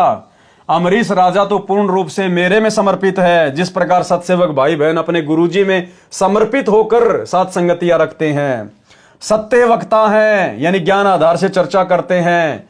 हे दुर्वासा, तुम तो ज्ञान के वाद विवाद करने वाले महिमा के भूखे फिर रहे हो। अम्बरीश को निर्गुण तथा सरगुण दोनों प्रकार की साधना का ज्ञान है। हे ऋषि देव, वे उस सर्व ज्ञान को अपने हृदय में छिपाए हुए हैं। कोई जानना चाहता नहीं तो किसको भेद बताएं? हे ऋषि, तुम शीघ्र अम्बरीश के दरबार में जाओ, तुम्हारा सब अज्ञान अंधेरा समाप्त होगा, तुम्हारा कल्याण हो जाएगा। हे ऋषि दुर्वासा, तुम अम्बरीश के दरबार में जाकर उनके चरणों में गिरो, वे संकट के मोचन करने वाले हैं। अचला के अंक की वाणी का सारांश। ठीक इसी प्रकार भाइयों और बहनों, एक सत्संग में गुरुदेव ने स्पष्ट कर दिया अपनी संगत के लिए भी कि जैसे तुम आपस में झगड़ा करते हो और भले तुम दोनों भगत हैं, भले दो भगत हैं और आपस में झगड़ा कर रहे हैं, दोनों ने नाम भी ले रखा है, और एक भगत बेचारा कुछ नहीं कहता और एक जबरदस्ती उसको परेशान करता है।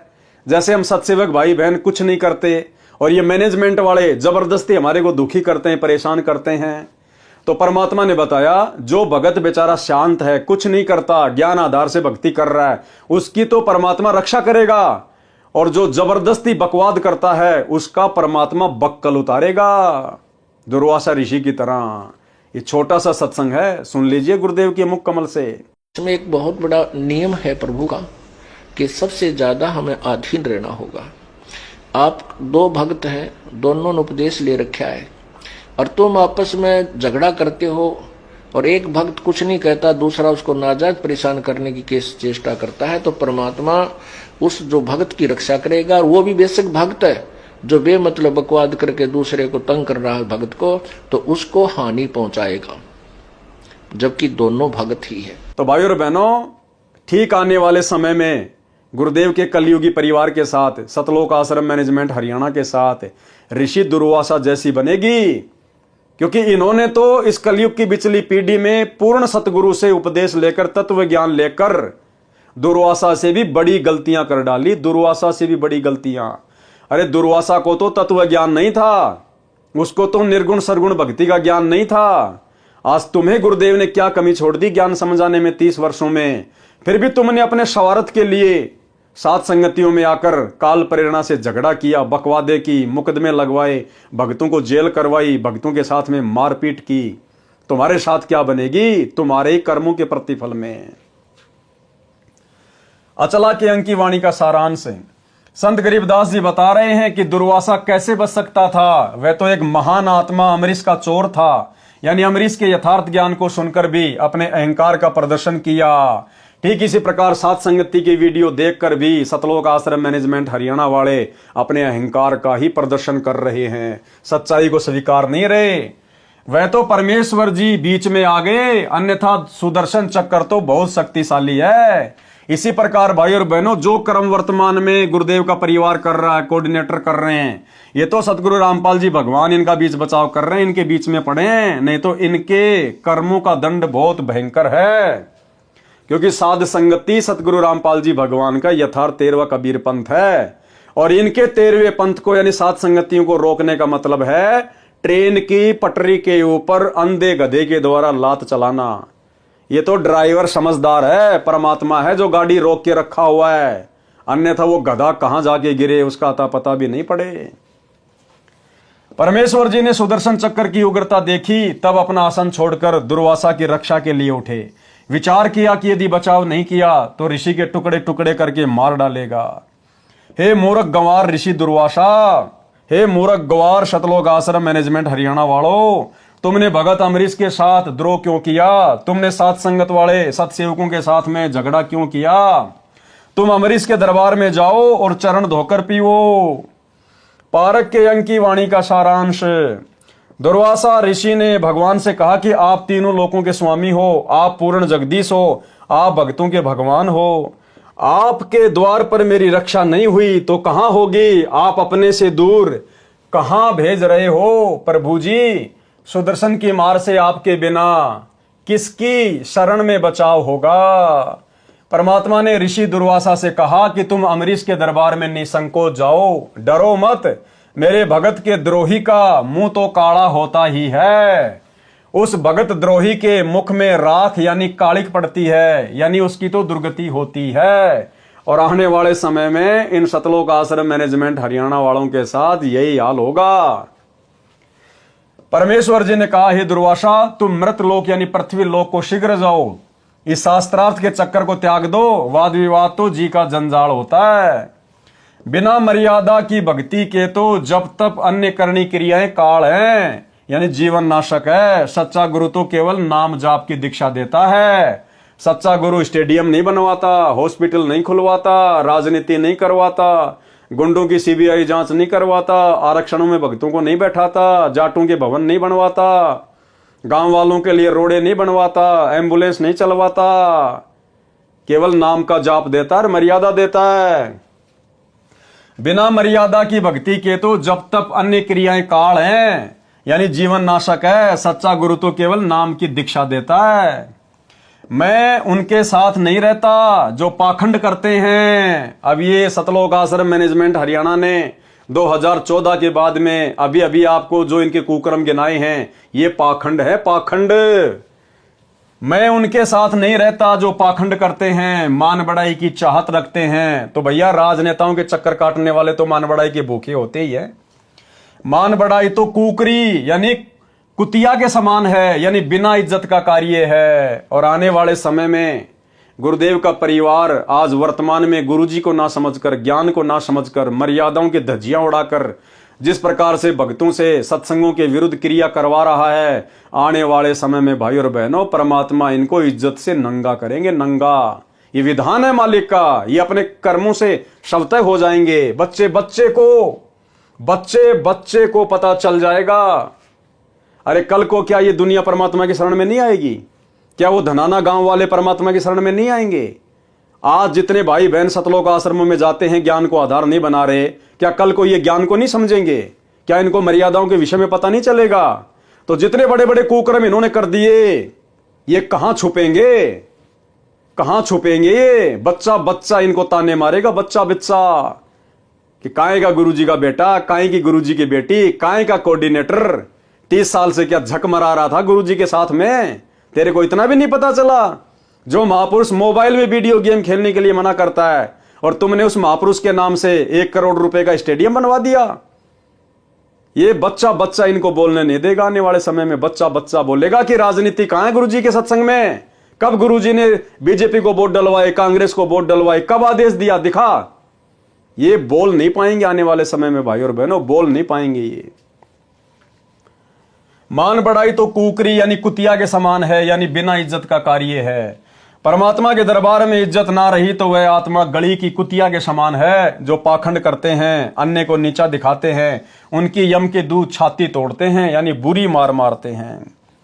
दुर्वासा ऋषि लौटकर राजा अम्बरीश के दरबार यानी राजभवन में गया। मरता क्या न करता, अपने ज्ञान को त्याग कर अपनी गलती मानकर कहा कि आप तो मेरे ईश्वर हो, मेरे प्राण आधार हो, दया करो, मेरे प्राणों की रक्षा करो, मेरी पीठ पर कृपया भरा हाथ रखो ताकि मेरा दिल शांत हो, कलेजे को ठंडक पड़े, मेरा भय समाप्त हो। सुदर्शन चक्र को मेरे सिर पर शांत करके रखो। मैं आपका नौकर बनकर आपके दरबार में सदा रहूंगा। मेरे जीवन की रक्षा करो, मेरे प्राण बख्शो तथा भक्ति का दान दो। ऋषि दुर्वासा की दशा देखकर अम्बरीश हंसने लगे और प्रसन्न चित्त से ऋषि दुर्वासा से बोले कि हे देव ऋषि जी, आप तो मुझे प्राणों से भी प्रिय हो, मैं आपका दास हूं। अम्बरीश ने सुदर्शन चक्र जो आग की लपटें छोड़ रहा था, हाथ से पकड़कर शांत करके दुर्वासा को अपने पास बैठाया। दुर्वासा के ऊपर मेहर की, कहा कि भक्ति भाव से रहा करो, मान बढ़ाई में जीवन नष्ट ना करो।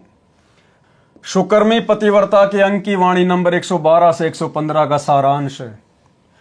जब परमेश्वर कबीर जी ने ऋषि दुर्वासा जी से स्पष्ट कह दिया कि आप अम्बरीश के दरबार में जाओ, वे क्षमा करेंगे तो आपकी जान बचेगी, अन्यथा काल सिर पर नाच ही रहा है, तब ऋषि दुर्वासा को भीड़ी धरती हो गई, यानी धरती छोटी पड़ गई, यानी संकट में गिर गया और विचार किया कि मेरी ही गलती पाई। इसी प्रकार अंत में सतलोक आश्रम मैनेजमेंट हरियाणा को, जो वर्तमान में अहंकार में अंधा होके ये देख ही नहीं रहा कि परमात्मा की यथार्थ भक्ति कहाँ है, मर्यादाएं कहाँ हैं, साथ संगतियां क्या हैं, हम उन साथ संगत वालों के साथ में ऐसा बुरा बर्ताव क्यों कर रहे हैं। अंत में सतगुरुदेव भगवान के मुख कमल से जब इनको सुनने को मिलेगा कि भाई गलती तुम्हारी ही है, और इनको भी एहसास होगा कि हां हमारी ही गलती हुई है, यानी संकट में घिर गया और विचार किया कि मेरी ही गलती पाई। सुदर्शन चक्र पीछा नहीं छोड़ रहा है, अब तो राजा अम्बरीश ही पीछा छुड़वाएगा, वही जीवन दान देगा। राजा अम्बरीश बोले कि हे दुर्वासा देव जी, मैंने कुछ नहीं किया, आपने जैसा किया उसका फल ही मिला है, इसमें मेरा कोई दोष नहीं है। ऋषि दुर्वासा ने निवेदन किया कि मेरी रक्षा करो, सुदर्शन चक्र को शांत करो। राजा अम्बरीश ने सुदर्शन चक्र को शांत करके ऋषि को पकड़ा दिया, बोले कि ले तेरी मिसाइल, फिर गलती न करना। तब ऋषि दुर्वासा के जान में जान आई और अम्बरीश को आशीष दी कि धन्यवाद, आप विद्वान हो, महापुरुष हो। अचला के अंक की वाणी नंबर 133-134 का भी यही अर्थ है, दुर्वासा तथा अम्बरीश की सत्य कथा का सारांश। तो भाई और बहनों, आज की वीडियो में हम केवल इतना ही लेंगे। इन कथाओं के माध्यम से हमने शिक्षा साथ साथ लेकर चलना है। अगर हम इनको पढ़ते चले गए, सुनते चले गए, अपने जीवन में इन शिक्षाओं को लागू किया नहीं, तो इनको सुनने और सुनाने का कोई फायदा नहीं है। तो भाई और बहनों, हम भगत हैं, संत हैं, गुरुदेव ने हमारे कुछ लक्षण बताए हैं, गुण बताए हैं। हमने अपनी मर्यादाओं में रहकर, अपने परमात्मा से डरकर, भक्ति भाव से चलते हुए हमने इस काल के लोक में गुरु आशीर्वाद से विजय प्राप्त करनी है। यानी हमने हर स्थिति में ज्ञान को आधार बनाकर एक भगत के लक्षण अपने ऊपर धारण करके गुरुदेव को प्रसन्न करना है। अगर मोक्ष प्राप्त करना है तो सीधा सीधा पॉइंट है कि अपने गुरु को प्रसन्न रखो। आपकी किसी भी क्रिया से गुरु दुखी ना हो जाए। जिन बातन से गुरु दुख पावे उन बातों को दूर भगावे। हमने उन कर्मों से हमेशा दूरी बना के रखनी है जिन कर्मों से, जिन अमर्यादित हरकतों से हमारे गुरुदेव नाराज हों, रुष्ट हों, उनको चोट पहुंचे। तो हमने तो मोक्ष प्राप्त करना है, इसलिए तो हम इतना सब कुछ प्रयत्न कर रहे हैं। और यदि हमने मर्यादा तोड़ दी, भगत के लक्षण धारण किए नहीं, दुर्वासा की तरह हो गए, सतलोक आश्रम मैनेजमेंट हरियाणा वालों की तरह बिहेव करने लग गए, तो फिर क्या बनेगी हमारे साथ में। अंत में किया कर्म तो दे देगा परमात्मा, राजा बना देगा, महाराजा बना देगा, देव बना देगा, लेकिन मोक्ष तो नहीं हुआ। मोक्ष नहीं हुआ तो फिर 84, फिर ये कष्ट, समस्याएं यूं की यूं खड़ी रहेंगी। तो भाई और बहनों, हमने तो हर हाल में सहन करते हुए आगे बढ़ना है। जैसे हमारे गुरुदेव भगवान एक भगत की भूमिका करते हुए सबकी गालियां, सबकी मार पिटाई, सबके लांछन, सबके व्यंग, ताने, जेल सहन करते हुए निरंतर भक्ति मार्ग पर आगे बढ़ रहे हैं। हमने भी उसी प्रकार से अपने गुरु के भक्ति वाले जीवन को देखते हुए निरंतर आगे की ओर बढ़ना है, नीची गर्दन करके अपने आप को मृत जानकर। तब गुरु हमसे प्रसन्न होंगे। तो भाई और बहनों, आज की वीडियो में केवल इतना ही। कल रात्रि 8 बजे फिर से सभी भाई बहन लाइव जुड़िए। तब तक गुरुदेव भगवान हम सबको आज्ञा दें, इजाजत दें, आशीर्वाद दें। बंदी छोड़ सतगुरु रामपाल जी भगवान की जय हो।